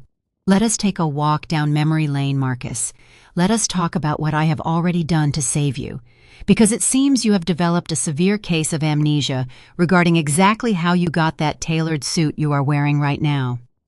35 years ago, I was a young black woman living in a tiny, drafty apartment on the south side of Chicago. Your father had passed away, leaving me with a mountain of medical debt and a toddler to feed. I did not have a trust fund. I did not have a rich family to bail me out. I had a box of homemade hair care formulas and an absolute refusal to let my son grow up in poverty. This is exactly the time I roared, my voice echoing off the marble walls of the federal courthouse. I woke up at 4 a.m. every single day. I loaded heavy boxes of hair relaxers and deep conditioners into the trunk of a rusty sedan. I drove through the most dangerous neighborhoods in the city, knocking on the doors of every single beauty salon that would give me 5 minutes of their time. I worked 80-hour weeks. I stood on my feet until they bled. I skipped meals so you could have new winter coats. I endured doors slammed in my face, bankers laughing at my loan applications, and suppliers trying to run me out of business. I built a multi-million-dollar empire from the trunk of a used car. I continued, making sure my voice carried the full weight of my fury. And I took every single penny of that early profit and poured it directly into your future. I paid for your elite private schools. I paid your full tuition to an Ivy League university so you would never know the crushing weight of student debt. I bought you your first house. I bailed out your failing businesses. I handed you a life of absolute privilege on a silver platter. And how did you repay 40 years of my blood, sweat, and tears? I asked, my tone dropping to a lethal whisper. You walked into my sanctuary yesterday morning with a sledgehammer. You looked at the mother who sacrificed her youth for your comfort, and you handed me a forged psychiatric evaluation. You stood in the rubble of my custom kitchen and threatened to lock me inside a low-income state asylum because I was an inconvenience to your greedy, bankrupt in-laws. I was just trying to scare you, Marcus pleaded frantically. I swear I never would have actually put you in that state facility. Chloe is the one who found that awful place. She is the one who wanted you gone. She manipulated me. She is the mastermind behind all of this, I scoffed loudly. Chloe is a parasite, Marcus, but she is not a mastermind. She is barely smart enough to forge a wire transfer without leaving a digital footprint the size of Texas. Do not insult my intelligence by pretending you were just a helpless pawn in her game. I glanced at Agent Reynolds. It was time to secure the final piece of the puzzle. I needed Marcus to explicitly incriminate himself on the federal recording. I needed him to admit exactly which documents he personally forged. If Chloe controlled everything, then how did she manage to get the bank to approve the equity loan, I asked, dripping with calculated skepticism. You are telling me Chloe walked into the bank and pretended to be you. She magically convinced a loan officer to approve an $800,000 line of credit without your physical presence. No, Marcus shouted, falling directly into the trap. I went to the bank. I took the documents to the loan officer, but the bank requires a verified power of attorney to authorize a loan against a property held in a trust. I pushed further, feigning disbelief. Chloe could not have done that alone. A notary had to stamp that document. A notary had to witness the signature. You are lying to me, Marcus. Chloe must have forged the power of attorney entirely on her own. She did not do it alone. Marcus roared, so desperate to prove he was not a complete idiot that he willingly confessed to a major felony. I signed the power of attorney. I paid off a shady notary in downtown Savannah to stamp the document without you being there. I took the original medical proxy you signed in the hospital. I ripped off the signature page, and I attached it to the fake financial authorization. I did that. I forged the legal authority. But Chloe is the one who actually wired the money to her parents. You have to believe me. She set me up for the international theft. So I said, my voice completely relaxed now. You admit that you personally orchestrated the forgery of the power of attorney. You admit you bribed a state official. And you admit you presented those fraudulent documents to a federally insured bank to extract $800,000. Yes, Marcus cried out, sensing a sliver of hope. I did those things, but only because Chloe pressured me. I can tell the authorities exactly how she planned the rest of it. You just have to promise to protect me. You have to tell them I was forced into it. Marcus, I said smoothly, there is something you need to understand about the business world. When you attempt a hostile takeover against an industry veteran, you better make sure you are not negotiating on a recorded line. I am not sitting in my hotel room right now, Marcus, I told him, savoring the absolute destruction of his reality. I am currently sitting in a secured conference room inside the United States District Courthouse. I am sitting across from my corporate attorney. I am standing next to my 16-year-old grandson, who is significantly smarter than you will ever be. And most importantly, I am sitting directly across from Special Agent Reynolds of the Federal Bureau of Investigation. Agent Reynolds has been listening to this entire conversation, I continued mercilessly. He just recorded you explicitly confessing to the forgery of legal documents, the bribery of a notary public, and federal bank fraud. You just handed the United States Department of Justice a flawless audio confession. You saved them months of investigative work. I was your mother, I corrected him, until you handed me a fake psychiatric evaluation and threatened to throw me in an asylum. I warned you 30 minutes ago that you were standing on the edge of a cliff. I did not push you, Marcus.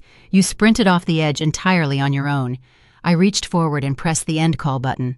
The line went dead. The silence in the federal conference room was beautifully absolute. I smoothed the lapels of my blazer and looked at the FBI agent. You have your confession, Agent Reynolds. I believe it is time to authorize the raid on my beach house and clear the garbage out of my living room. Agent Reynolds did not waste a single second. The moment I ended the call with my weeping son, the federal agent picked up his secure radio. He authorized the tactical strike team that had been waiting patiently just a few blocks away from my Hilton Head property. He gave the command with a cold, practiced efficiency that sent a shiver of absolute triumph down my spine. The audio confession we just secured was the final nail in the coffin. They had everything they needed to execute a full federal raid. Jamal and I walked out of the courthouse with our heads held high. The heavy Georgia heat felt entirely different now. It felt like a warm, protective embrace rather than a suffocating burden. We drove the short distance to the new hotel, checked into the top-floor suite, and immediately turned on the massive flat-screen television in the living area. David had been busy pulling strings behind the scenes. Knowing that the head contractor was already causing a massive scene by blocking my driveway with dump trucks, David had made a quick anonymous phone call to the largest local news station in Beaufort County. He tipped them off about a major federal standoff involving a prominent local contractor and a multi-million-dollar bank fraud scheme. I ordered a pot of chamomile tea from room service. When it arrived, I poured myself a cup, sat down in a plush armchair, and turned my attention to the television. Jamal sat on the edge of the sofa, his eyes glued to the screen. The local news anchor broke into the regular broadcasting schedule with a breaking news alert. The screen switched to a live helicopter feed hovering directly over my Hilton Head beach house. The aerial view was absolutely breathtaking, but not because of the beautiful ocean in the background. My massive circular driveway was completely blockaded by 3 heavy-duty yellow dump trucks. The furious contractor had absolutely refused to move his vehicles, effectively trapping Marcus and Chloe in their luxury cars right near the garage. But the dump trucks were no longer the main attraction. 5 black federal tactical vans had aggressively swerved onto the manicured front lawn, tearing up the grass and forming a solid perimeter around the property. Heavily armed FBI agents, wearing dark tactical gear and bulletproof vests, were swarming the front porch. The news camera zoomed in closely, just as 4 agents used a heavy steel battering ram to smash the front door open. For about 10 minutes, the television broadcast showed nothing but federal agents moving swiftly in and out of the house. They were securing the perimeter, seizing documents, and taking total control of the crime scene. The local news reporter on the ground was standing just behind the police tape, speaking breathlessly into her microphone about a massive interstate wire fraud and identity theft ring. She mentioned the staggering sum of $800,000. She mentioned forged medical documents. David Anonymous Tip had given the press everything they needed to completely destroy Marcus and Chloe's social reputation on live television. Then the front doors of my half-demolished mansion swung wide open. Marcus was the first one to be brought out. My son, the man who had looked down on his own mother, the man who had arrogantly threatened to lock me in a low-income state asylum, was now being physically escorted out of the house by 2 federal agents. His hands were securely fastened behind his back in heavy steel handcuffs. He was wearing the same expensive linen outfit he had worn when he threw me out yesterday, but now it was completely covered in white drywall dust from the demolished kitchen. His head was bowed so low his chin was touching his chest. He looked completely and utterly broken. The swagger and the entitlement were completely gone. He was crying, his shoulders shaking as the agents marched him past the furious demolition crew and toward a waiting federal transport vehicle. Before we could say anything else, a sudden eruption of pure chaos broke out on the live television feed. The news camera violently jerked toward the front porch. Chloe was actively fighting the federal agents. It took 3 heavily armed officers to physically drag her out of the house. She was kicking her legs, thrashing her arms, and screaming at the absolute top of her lungs. Her designer clothing was wrinkled and torn. Her expensive hair extensions were a messy, tangled disaster. But the most striking detail was her face. Chloe was weeping so hysterically that thick, black streams of expensive mascara were running down her cheeks, making her look like a completely unhinged villain in a low-budget horror movie. "This is a mistake," Chloe shrieked, her voice carrying clearly through the news reporter microphone. "Let go of me, I did not do anything. It was Marcus. He is the one who forged the signatures. He is a liar. He framed my parents. You have the wrong person." She was viciously blaming the man she had just promised to love and cherish. She was trying to throw Marcus under the bus right there on the front lawn, desperately screaming her lies to anyone who would listen. The federal agents did not care. They did not slow down. They forcibly marched her down the front steps. As they dragged her past the line of local news cameras, Chloe realized she was being broadcast live to the entire state. She tried to hide her tear-stained, mascara-ruined face behind her shoulder, but it was far too late. The entire world was watching her complete and total humiliation unfold in real time. I leaned back in my armchair and took another long sip of my tea. The sheer unparalleled satisfaction warming my chest was indescribable. 40 years ago, I was standing behind the counter of a cramped, poorly ventilated beauty supply store in Chicago, fighting tooth and nail just to keep the lights on. I built an empire through sheer willpower, flawless documentation, and an absolute refusal to let anyone disrespect my hard work. Marcus and Chloe thought they could use my age as a weapon against me. They thought a fake medical diagnosis would be enough to erase a lifetime of resilience. They were dead wrong. I watched the federal transport vehicles slowly pull away from my property, their red and blue lights flashing brightly against the coastal backdrop. The home they tried to steal was now an active federal crime scene. The contractors they tried to scam were loudly giving interviews to the news reporters, detailing exactly how arrogant and rude Chloe had been. The offshore bank account they tried to use was locked tight by a federal injunction. Everything they had planned had been systematically dismantled and turned directly against them. David sent a text message to my phone. It read, "The suspects have been successfully processed and transported. The initial bond hearing is scheduled for tomorrow morning. The federal judge assigned to the case has a reputation for being extremely harsh on financial crimes involving elder abuse." I smiled and read the message out loud to Jamal. The boy smiled back, closing his laptop and setting it on the coffee table. The digital war was officially over. The legal war was just beginning. Tomorrow morning we would walk into the federal courthouse not as victims, but as the architects of their absolute destruction. They thought they were facing a simple family dispute, but they were about to face the full, unyielding force of the United States justice system. And I was going to make sure they did not get a single ounce of mercy. The morning air in Georgia carried a heavy humidity, but as I stepped out of the black car in front of the United States District Courthouse, I felt absolutely nothing but cold, driving focus. Jamal walked close to my right side wearing a crisp navy suit I had purchased for him just the night before. David, my corporate attorney, walked on my left carrying a thick leather briefcase that held the digital evidence my grandson had so brilliantly secured. Today was the federal bond hearing. Today was the day Marcus and Chloe would discover that the United States justice system did not care about their fake tears. We entered the massive courtroom and took our seats in the front row of the gallery. The federal prosecutor, a sharp woman with absolutely no patience for financial criminals, gave David a quick nod of acknowledgement. They had been coordinating all night. A heavy side door opened, and the bailiff led the defendants into the room. I watched my son walk into the federal courtroom wearing a bright orange jail uniform. His wrists and ankles were bound in heavy metal chains that clanked loudly against the polished wood floor. Marcus looked entirely drained of life. His face was pale, his shoulders were slumped, and he kept his eyes fixed firmly on the ground. Chloe was escorted in right behind him. The contrast between her current state and the arrogant woman who had stood in my living room yesterday was staggering. Her hair was a tangled mess, and her face was puffy from a completely sleepless night in a holding cell. However, Chloe had not given up her delusions of grandeur.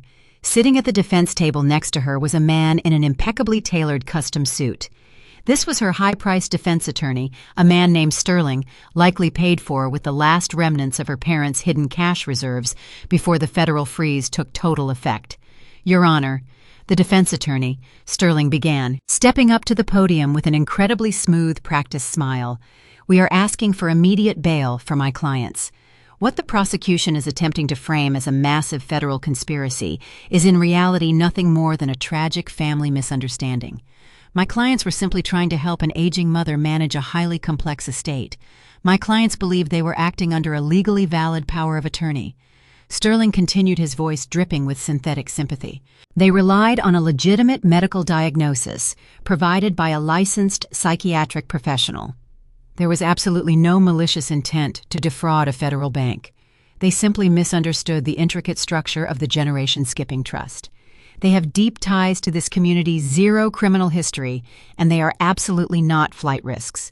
We request they be released on their own recognizance so they can properly prepare their defense."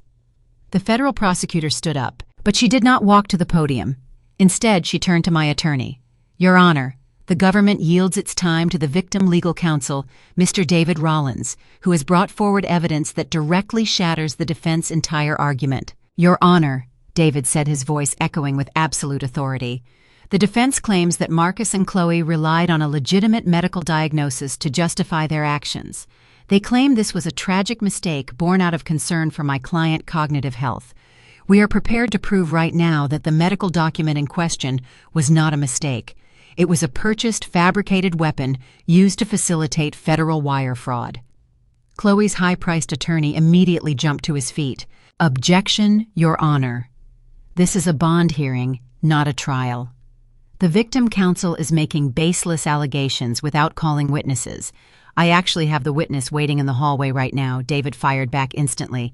"I call Dr. Alan Miller to the stand." The heavy wooden doors at the back of the courtroom swung open. 2 federal marshals escorted a terrified, sweating man down the center aisle. It was Dr. Miller, the private psychiatrist who had signed the fake medical evaluation, claiming I suffered from advanced dementia. He looked like he was about to physically collapse. He took the witness stand, raised his right shaking hand, and swore to tell the truth. David approached the witness stand holding a thick file of financial documents. Jamal had not just mirrored Chloe's iPad. He had traced the digital communications between Chloe and the doctor, finding the exact leverage she used to secure the forged signature. "Dr. Miller." David began pacing slowly in front of the stand. "Yesterday morning, the defendants presented a medical evaluation bearing your official signature and medical license number. This document claimed that my client Josephine Morrison suffered from severe incapacitating dementia. Did you personally examine my client at any point in the last 5 years?" The doctor swallowed hard, his eyes darting frantically toward Chloe's defense attorney. "I decline to answer that question," he stammered nervously. David did not miss a beat. He opened his file and pulled out a stack of bank statements. "Let me rephrase the question, doctor. Is it true that you currently owe a private, unregulated gambling syndicate nearly $400,000? And is it true that Chloe's parents, Richard and Susan, recently purchased that debt, effectively making them your sole creditors?" "It has everything to do with it, Your Honor," David roared back, matching the defense attorney volume. "The defense just argued that these suspects acted in good faith based on a medical document. We have concrete proof that this doctor was massively in debt to the defendant parents. We have digital correspondence showing that Chloe offered to forgive his entire $400,000 debt if he provided a fake psychiatric evaluation to strip my client of her civil rights." The courtroom erupted into a chaotic murmur. Judge Harrison slammed his gavel down 3 times, demanding absolute silence. He glared down at the sweating doctor on the witness stand. Dr. Miller, the judge, said, his voice cold and commanding, "You are under oath in a federal court. Did you or did you not fabricate a medical diagnosis in exchange for financial debt forgiveness?" The doctor physically shrank into his chair. He looked at the judge, then looked at the furious federal prosecutor, and finally looked down at his trembling hands. "Under the advice of my legal counsel," the doctor whispered into the microphone, I invoke my Fifth Amendment right against self-incrimination." The courtroom silence was absolutely deafening. By invoking the Fifth Amendment, the terrified doctor had just officially confirmed the entire criminal conspiracy. Judge Harrison formally denied all bail. Both suspects were ordered back to their jail cells immediately to await their impending federal criminal trials. They were entirely doomed. It was over. For them. The heavy wooden doors of the federal courtroom swung shut behind us with a loud and defining thud. I walked down the polished marble corridor of the courthouse with my head held high and my posture perfectly straight. My grandson Jamal walked closely by my side, his shoulders relaxed for the first time in several days. My corporate attorney David walked on my other side, his expression reflecting the quiet satisfaction of a flawless legal victory. The bond hearing was a spectacular triumph. Marcus and Chloe were locked in federal holding cells, completely denied bail after their corrupt doctor invoked his right against self-incrimination on the witness stand. I thought the worst of their treachery had been fully exposed to the light of day. I thought my son and his greedy in-laws had simply made a desperate and foolish attempt to steal my hard-earned wealth. I was completely wrong. The nightmare was much deeper, and the true scale of their evil was just about to be revealed to us. Before we could reach the main elevators to exit the courthouse, the lead federal prosecutor, a sharp and fiercely intelligent woman named Sarah, stepped out of a side office and called my name. She was accompanied by FBI Special Agent Reynolds. Neither of them looked like they were ready to celebrate a victory. Their faces were carved out of solid stone, carrying grim and deeply disturbing news. Josephine, the prosecutor, said, her voice dropping into a highly confidential tone, "I know you have been through an incredible ordeal this week, but we need you to step into the secure briefing room right now. We have uncovered something highly alarming, and it significantly changes the entire trajectory of this federal prosecution." I did not ask any questions. I simply nodded and followed them down a restricted hallway with Jamal and David right behind me. We entered a windowless, soundproof conference room heavily secured by the federal government. Agent Reynolds walked over to the central table and opened a thick red manila folder. He pulled out a stack of medical documents, financial ledgers, and a glossy photograph of an elderly white woman I had never seen before. She had kind, gentle eyes and a soft smile, but she looked extremely frail. The photograph appeared to be a few years old. While you were sitting in the courtroom watching the doctor take the witness stand, my tactical cyber unit was actively raiding his private psychiatric practice across town. Agent Reynolds explained, placing his hands flat on the table. "We seized all of his computer servers, his physical patient files, and his personal encrypted hard drives. We were looking for the exact digital trail of your forged dementia diagnosis to ensure our bank fraud case was absolutely airtight.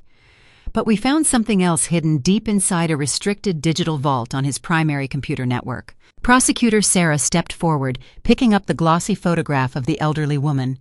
"Josephine, this is Beatrice. She was Chloe's biological great-aunt on her mother's side. 3 years ago, Beatrice was a wealthy widow living comfortably in a beautiful, fully paid-off estate in suburban Atlanta. She had a substantial pension and a massive retirement portfolio. Does that financial profile sound familiar to you?" My blood instantly turned to ice.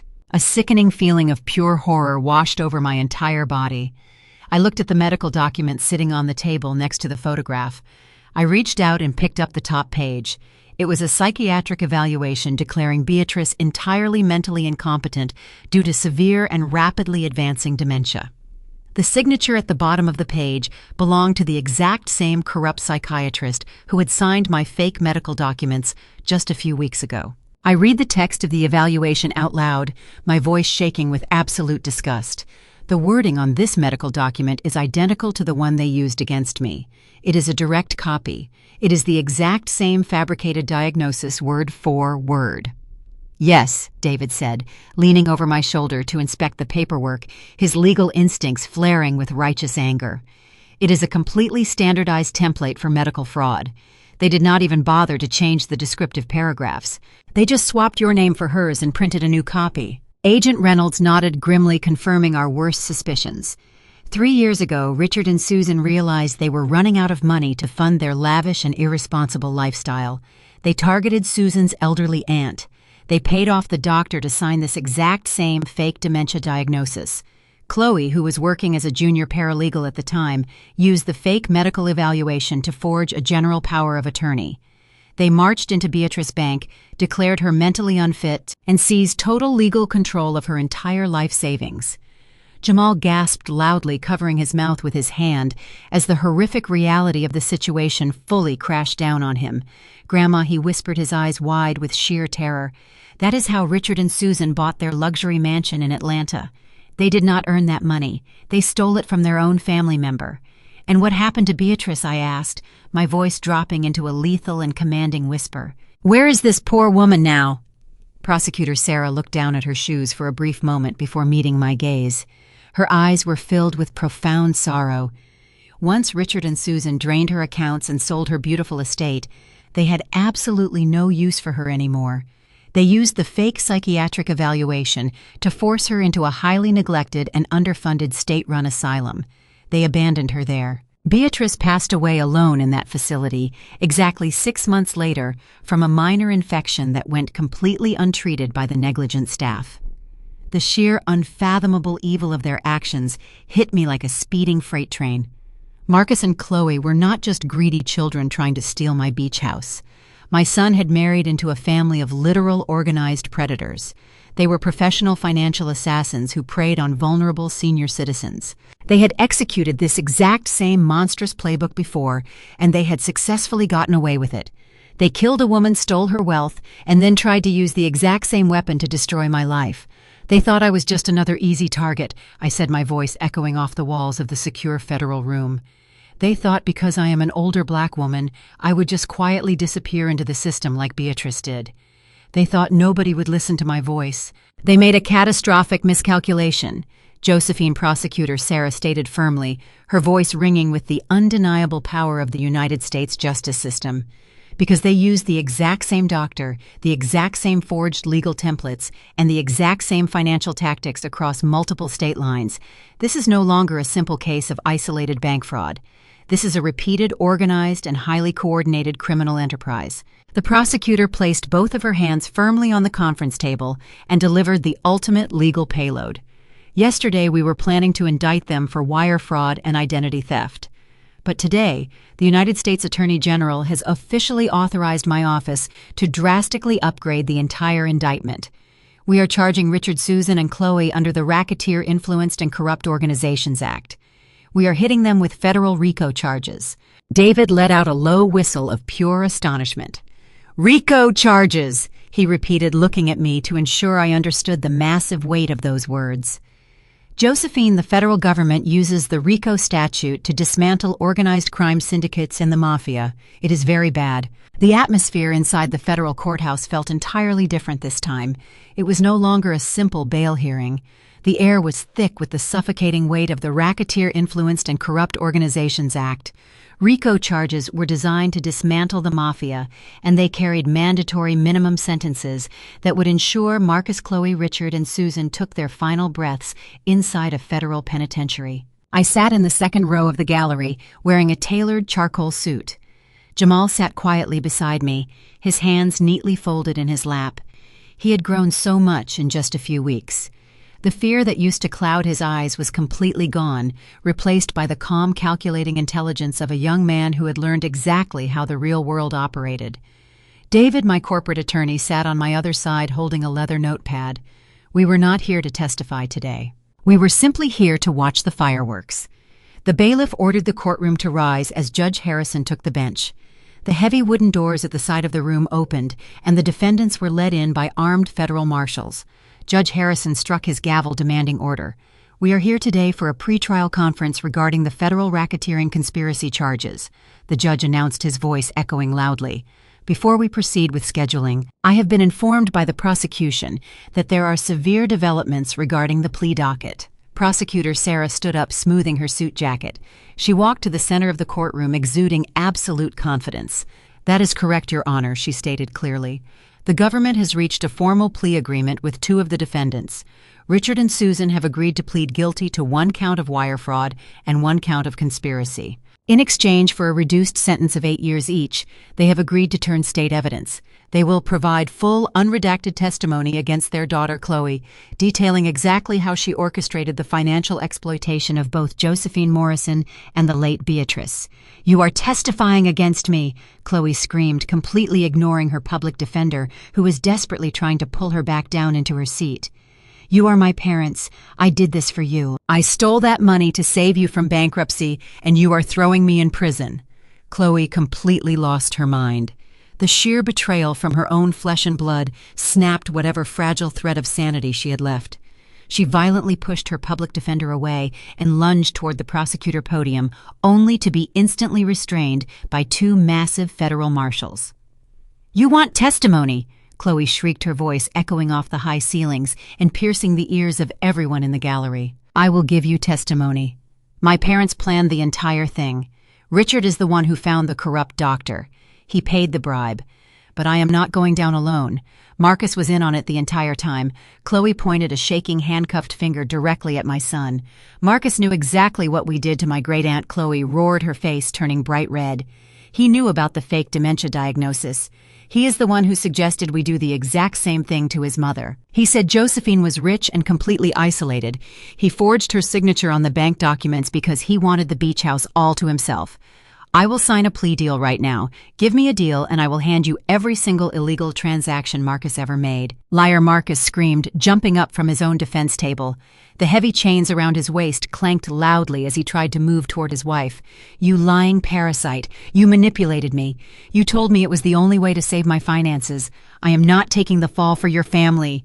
Marcus roared, his voice cracking with utter desperation. "Your Honor, I have evidence. Chloe's parents have been running offshore money laundering accounts for 10 years. They used a fake charity in Atlanta to hide stolen real estate funds.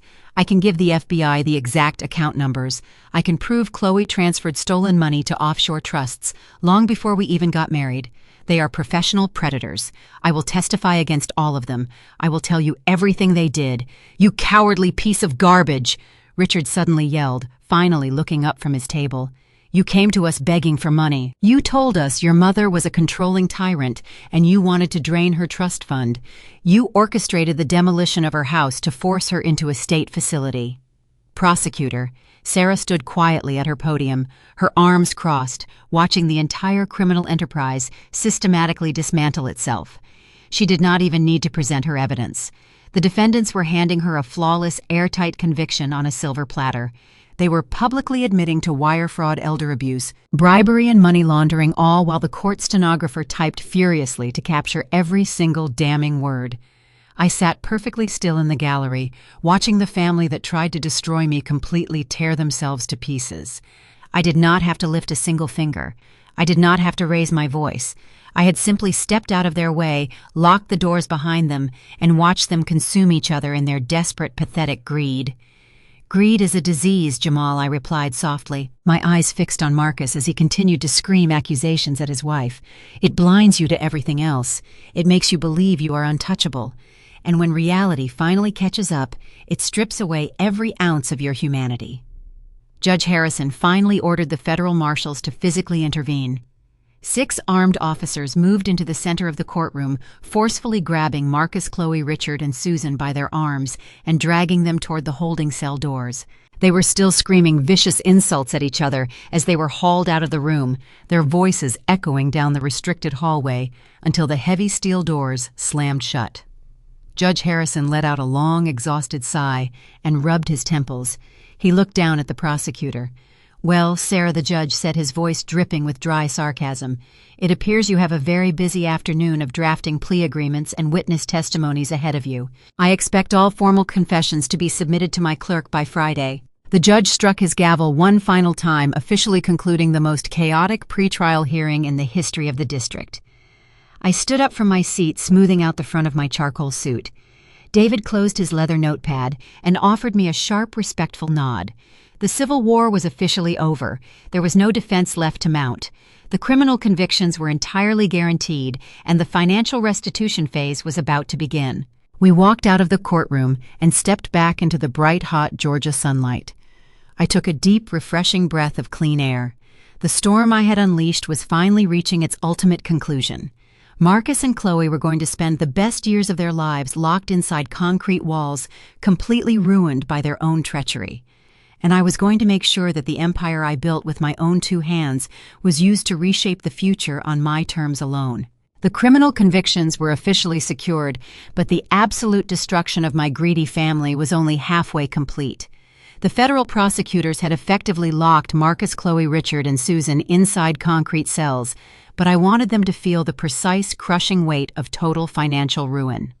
While they sat in federal holding facilities waiting for their sentencing dates, the civil consequences of their blinding arrogance crashed down upon them like a torrential tidal wave. They had mocked my South Side Chicago roots and arrogantly believed they could steal my wealth without consequence. Now the American legal system was about to strip them down to absolutely nothing. It started with Mike, the furious head contractor who had blocked my Hilton Head driveway with his massive yellow dump trucks. Mike was a local businessman who did not tolerate fraud, and he certainly did not tolerate rich out-of-towners handing him bouncing checks. Because Marcus and Chloe were sitting behind bars, and all of their primary bank accounts were frozen by the federal government, they completely missed their civil court date. They failed to appear to defend themselves against the contractor lawsuit. The local Beaufort County civil judge showed absolutely zero mercy. He immediately handed down a massive default judgment against my son and my daughter-in-law. The judgment was not just for the $50,000 bounce check. The judge awarded the construction company full compensatory damages, covering the entire cost of the emergency labor, the idle equipment, and the heavy legal fees. He then slapped Marcus and Chloe with severe punitive damages for deliberate civil fraud. The total financial penalty reached well over $200,000. But because Marcus was locked in a federal cell and unable to generate income, the civil court authorized an immediate aggressive asset liquidation order to satisfy the massive debt. The court sent tow trucks to the federal impound lot this morning. David reported, his voice rich with deep professional satisfaction. They officially seized both of the luxury vehicles Marcus and Chloe purchased last year. The cars are being auctioned off to pay the contractor. Furthermore, the judge authorized the direct garnishment of your son's personal banking accounts and his corporate retirement fund. They are forcibly liquidating his entire 401k portfolio. After the early withdrawal penalties and the court-ordered transfer fees, his retirement savings will be completely wiped out. I took a slow sip of my coffee, savoring the absolute justice of the moment. Marcus had spent his entire adult life projecting the image of a wealthy, successful businessman. He had worn tailored suits, driven imported cars, and dined at exclusive restaurants, all while secretly relying on the massive financial safety net I had built for him. When he thought he could no longer manipulate my money, he tried to throw me into a low-income asylum. Now, the court was legally stripping away every single luxury item he owned to pay for a demolition crew he hired to destroy my sanctuary. He was going to walk out of federal prison one day as a middle-aged man with absolutely zero retirement savings, zero assets, and a permanently ruined credit score. But the financial bloodbath did not stop with my son. The Department of Justice was currently executing a massive asset forfeiture operation against Chloe's parents. Because the United States Attorney had successfully upgraded the criminal charges to a federal racketeering conspiracy under the RICO statute, the government was legally authorized to seize any and all assets connected to their criminal enterprise. Agent Reynolds called me later that afternoon to provide a highly confidential update on the federal forfeiture process. Richard and Susan had genuinely believed they were criminal masterminds. They thought they could easily hide their stolen wealth behind complex offshore trusts and dummy corporations. They severely underestimated the relentless power of the federal government. Josephine, the agent, said, his tone brisk and entirely businesslike. "We just finished ripping through Richard and Susan's remaining financial portfolio. As you know, the $800,000 they attempted to steal from your grandson trust fund was successfully frozen before they could board their flight to the Bahamas. We have formally released those funds back to your complete control. But the forfeiture division also targeted the money they stole from Beatrice 3 years ago. We tracked the profits from the illicit sale of Beatrice's estate." Agent Reynolds continued. "Shirta and Susan used that blood money to purchase expensive art, high-end jewelry, and a luxury condominium in downtown Atlanta. The federal government just seized every single piece of it. We are liquidating the condominium and auctioning off their valuables. Every single dime of the proceeds is going directly into a victim restitution fund established in Beatrice's name. Richard and Susan are completely bankrupt. They do not have enough money left to buy a cup of coffee. 2 days later, my cell phone rang. It was an automated pre-recorded message from the local county detention center asking if I would accept a collect call from an inmate. It was Marcus. I knew David and Jamal would tell me to ignore the call to let my treacherous son rot in silence, but I needed to hear the sound of his total defeat. I needed him to know exactly who was responsible for his absolute ruin. I pressed the button to accept the charges. "Mom," Marcus whispered. His voice was incredibly weak, completely stripped of the arrogant swagger he had carried his entire life. He sounded like a terrified child. "Mom, please do not hang up on me." "I am listening, Marcus," I said coldly. "I have absolutely nothing left." He wept, his voice echoing in the loud metallic background of the jailhouse phone room. "My public defender just visited me. He told me about the civil judgment. He told me the court took my cars and drained my retirement accounts. Mom, my bank balance is completely negative. I do not even have enough money to buy soap or an extra blanket from the prison commissary. The food here is terrible. It is freezing at night. Please, Mom, just put $200 on my commissary account. Just enough so I can survive in here until the sentencing hearing. I am begging you." I sat perfectly still, letting his pathetic, desperate pleas wash over me. He was begging for pocket change. The man who had forged my signature to steal $800,000 was now crying over the price of a jailhouse blanket. "Marcus," I said, my voice echoing the hardened resilience of a woman who had survived the absolute worst the world had to offer. "Do you remember what you told me while you stood in the ruins of my custom kitchen? You looked me dead in the eye and told me that the food at Shady Pines Asylum was terrible, but it was exactly what someone in my condition deserved. You told me I had exactly 30 minutes to pack a bag before you called the police to drag me away in handcuffs. Mom, I was wrong," he sobbed loudly. "I was so wrong. Please, I am freezing in here. I am hungry." "You should have thought about the temperature of a federal prison cell before you handed your wife a fake psychiatric evaluation to steal my empire," I replied, offering zero mercy. "I spent 40 years standing on my feet for 14 hours a day, building a multi-million-dollar business from nothing, so you would never know what it feels like to go to bed hungry. I handed you the world, Marcus. You threw it directly into the trash because you were too weak to earn your own wealth. Please, Mom," he cried, his voice breaking completely. "You are going to sit in that cell," I told him, my tone dropping to a lethal final whisper. "You are going to eat the terrible food. You are going to sleep under a thin blanket. And every single time you shiver in the dark, you are going to remember that you chose to trade your mother life for a beach house. You have no money. You have no assets. You have no family. You are completely and utterly bankrupt in every possible way a man can be. Do not ever call this number again." The day of the federal sentencing arrived with a heavy, overcast sky that perfectly matched the somber, tense atmosphere inside the United States District Courthouse. Jamal and I walked through the heavy mahogany doors for the final time. We were not there to fight a legal battle anymore. We were there to witness the ultimate, inevitable conclusion of the judicial process. The massive courtroom was completely packed with journalists, legal analysts, and curious onlookers who had followed the spectacular, highly publicized collapse of Marcus and Chloe. I took my seat in the front row of the gallery, smoothing the crisp fabric of my tailored emerald suit. David, my corporate attorney, sat on my left side, his heavy leather briefcase resting on the polished floor. Jamal sat on my right, sitting incredibly tall and looking every bit like the confident heir to a hard-earned empire. The bailiff announced the arrival of the judge, and the entire room stood in absolute silence. Judge Harrison took the bench. He adjusted his reading glasses and looked down at the 4 defendants sitting at the defense tables. They were all wearing standard-issue bright orange federal prison uniforms.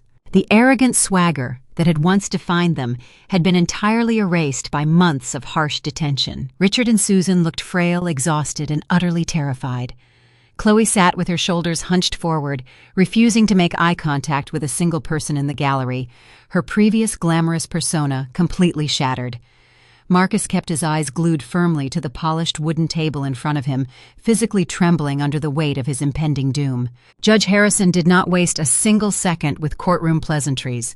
He opened the massive sentencing file and glared down at the broken family. In all my decades serving on the federal bench, the judge began, his voice echoing with absolute unfiltered disgust. "I have rarely seen a criminal case of such profound, calculated malice. You did not just commit interstate wire fraud and money laundering, you systematically weaponized the medical system to strip an independent woman of her fundamental civil rights. You preyed on the elderly. You exploited the inherent trust of your own family members to fund a lifestyle of grotesque, unearned luxury. You are predators of the worst possible kind. The judge turned his attention directly to Richard and Susan. You two set the master blueprint for this entire criminal enterprise. You callously destroyed the life of a vulnerable elderly woman 3 years ago. And you attempted to replicate that exact same horrific outcome with Mrs. Morrison. Because you accepted a formal plea agreement and provided substantial actionable cooperation regarding the offshore banking accounts, the court will accept the prosecution recommendation.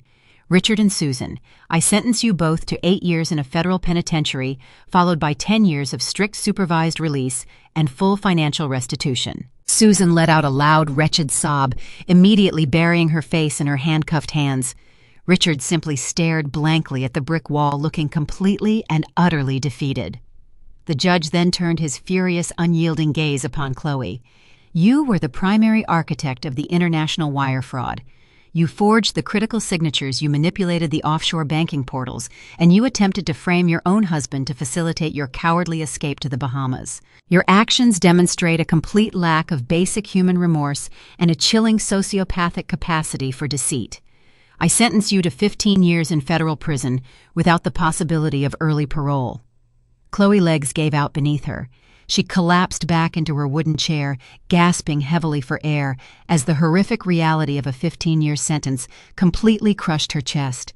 She sobbed uncontrollably, but nobody in the room offered her a shred of sympathy. Finally, Judge Harrison looked directly at Marcus. My son visibly flinched under the heavy, judgmental stare. Marcus, the judge said, shaking his head in sheer disappointment. You had every conceivable advantage in life. You were handed a pristine Ivy League education and a massive, impenetrable financial safety net. Instead of honoring the mother who sacrificed everything to provide those incredible things, you chose to violently betray her for a piece of coastal real estate. You actively participated in a monstrous scheme to lock her in a state asylum. I sentence you to 10 years in a federal penitentiary. Before striking the final gavel to close the proceedings, Judge Harrison looked directly at me. Mrs. Morrison, the court formally recognizes your immense suffering and exceptional resilience in this matter. Does the victim wish to make a formal impact statement before the court adjourns today? I stood up from the hard wooden bench. The entire courtroom fell completely silent. Every single camera lens, reporter, notebook, and federal agent watched closely as I walked past the low wooden gate and stepped up to the central victim podium. I did not carry any written notes. I did not need a prepared script. I looked directly at the federal judge and offered a respectful, appreciative nod before turning my gaze slowly toward the defense tables. I did not bother looking at Chloe or her parents. They were irrelevant, crushed parasites who had already been entirely removed from my reality. I locked my eyes directly onto Marcus. He slowly lifted his head, fresh tears streaming rapidly down his face, looking deeply into my eyes, desperate for a single ounce of maternal sympathy. I gave him absolutely none. Your Honor. I began, my voice ringing out clearly and powerfully across the silent, captivated courtroom. For a victim impact statement to actually matter, the victim in question must actually be broken. I am not broken. I am standing firmly here today because I possess a fundamental strength that these 4 greedy defendants completely failed to understand or respect. I kept my eyes locked on my weeping, ruined son. 40 years ago, I was a young black woman navigating the brutal, unforgiving streets of the South Side of Chicago. I did not have generational wealth.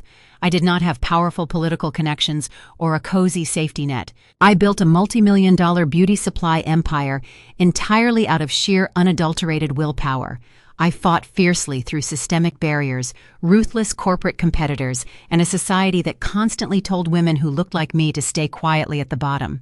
I scrubbed floors, I skipped meals, and I worked myself to the absolute bone to build a massive fortress of financial security for my family. Marcus dropped his heavy head, utterly unable to maintain eye contact with the woman he had tried to destroy. Greed is a very peculiar and destructive disease. I continued pacing slowly behind the wooden podium, owning the entire room. It blinds arrogant fools to the undeniable strength of their elders. These defendants looked at my gray hair and immediately assumed I was weak. They looked at my age and instantly assumed my mind was deteriorating. They arrogantly believed they could forge a few medical documents and effortlessly steal the valuable fruits of my lifelong labor. But they forgot that African American resilience is not something you can easily discard into a low-income state asylum. We do not surrender our hard-earned empires to lazy, entitled thieves. We fight back, and we fight back with flawless, absolute precision. I gripped the edges of the podium. Marcus, you thought you were entitled to my wealth simply because you shared my blood. You threw away your freedom because you were lazy.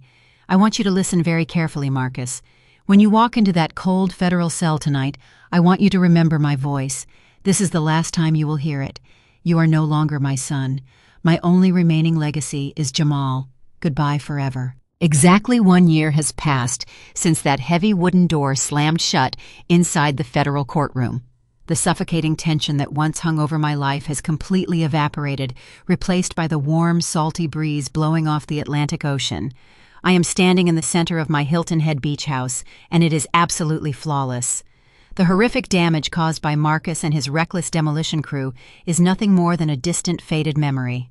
The walls of the master bedroom have been structurally reinforced and painted a vibrant, soothing shade of ocean blue. But my absolute favorite part of the restoration is the kitchen. I did not just replace the custom marble island they smashed to pieces. I upgraded it to an imported seamless slab of dark granite that spans the entire length of the room. It stands as a massive, unyielding monument to my survival. I paid for every single inch of this stunning renovation using the massive civil fraud settlement we extracted from my son and his treacherous wife before they were locked away. I hear heavy footsteps bounding down the newly polished oak staircase. It is Jamal. He is no longer the terrified 16-year-old boy who had to sneak a digital flash drive into my pocket while pretending to have a panic attack. He is now a tall, incredibly confident young man standing on the absolute threshold of a brilliant future. He is carrying 2 large, heavy suitcases down to the foyer. Today is a massive milestone for our family.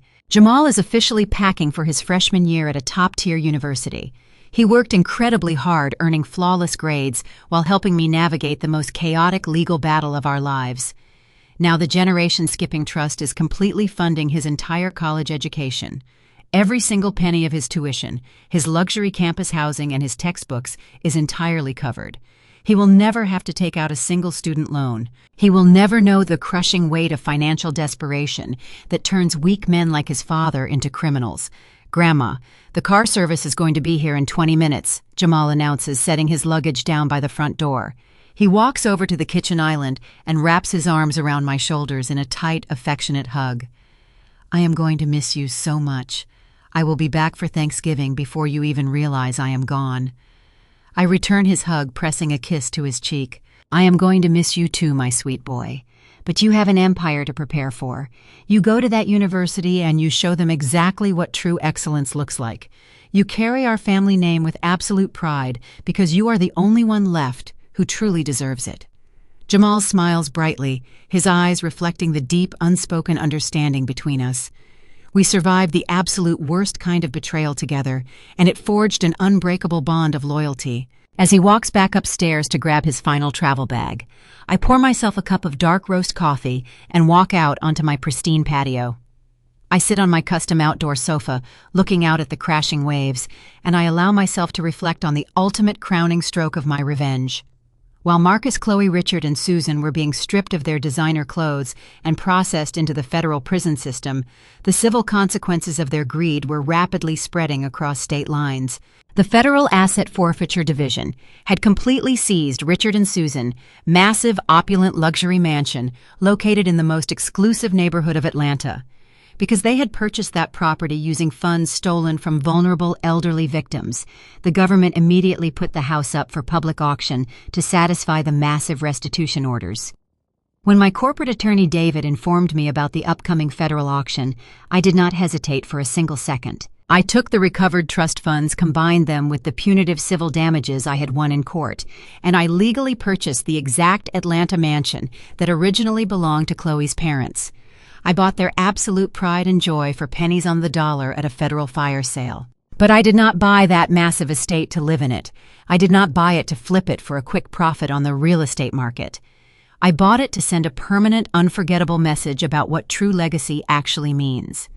3 months ago, I stood on the sidewalk in that incredibly wealthy, highly restricted Atlanta neighborhood. I stood right next to a licensed professional demolition crew that I had paid in solid, verified cash. I gave the signal, and I watched with immense, unparalleled satisfaction as giant yellow bulldozers completely leveled Richard and Susan luxury mansion to the ground. I watched their grand columns, their custom windows, and their imported hardwood floors crumble into a massive pile of worthless debris.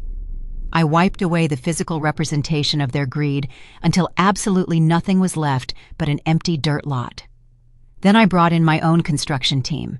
Using the rest of the recovered funds, I built a massive, state-of-the-art community center and emergency housing shelter right in the middle of that highly exclusive zip code. I built a modern, fully staffed facility specifically designed to support at-risk youth and struggling single mothers from the south side of Chicago and the greater Atlanta area. I filled the building with computer labs, vocational training workshops, and professional counseling centers. I created a sanctuary for people who actually know the value of hard work, people who scrub floors and work 80-hour weeks just to survive. I named the facility the Beatrice Center for Community Excellence, honoring the elderly great-aunt that Richard and Susan had so callously manipulated and destroyed. Every single day, dozens of underprivileged teenagers walk through the doors of that center, finding safety, education, and hope on the exact same plot of land where a family of greedy parasites used to drink expensive champagne and plot their financial crimes. I made absolutely certain that news of the new community center reached the federal penitentiary. I wanted Chloe to know that her childhood home was completely gone. I wanted her parents to know that their stolen luxury estate was now a shelter for the exact working-class people they had always looked down upon. I wanted Marcus to sit in his cold concrete cell and realize that the mother he tried to lock in a state asylum had just permanently cemented her legacy as a pillar of the community, while his legacy was nothing more than an inmate identification number. The federal prison system is notoriously unforgiving. I have not received a single phone call or a single letter from Marcus since the day the judge handed down his 10-year sentence. He has no money for the commissary. He has no outside support system. He is completely isolated, forced to wake up every single morning and face the crushing reality that he traded a life of absolute privilege for a tiny, miserable cage. He tried to erase his mother for a quick payout, and in the process, he completely erased himself from the free world. I hear the low hum of a black luxury car pulling into my driveway. The car service has arrived to take Jamal to the airport. I place my coffee cup down on the patio table and take one final look at the beautiful, endless ocean horizon. The storm has completely passed, and the empire I built with my own 2 hands remains stronger, wealthier, and more secure than ever before.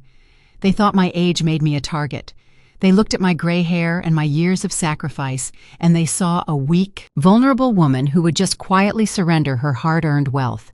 They fundamentally misunderstood the sheer unyielding power of a mother who built her kingdom from the ground up. I did not just stop their vicious attack. I turned their own blinding greed into a flawless, inescapable trap. I made it their prison. If your own flesh and blood tried to erase your legacy for a quick payout, would you have let them rot in a cell too? Let me know in the comments below. And please subscribe if you believe that true strength never fades with age.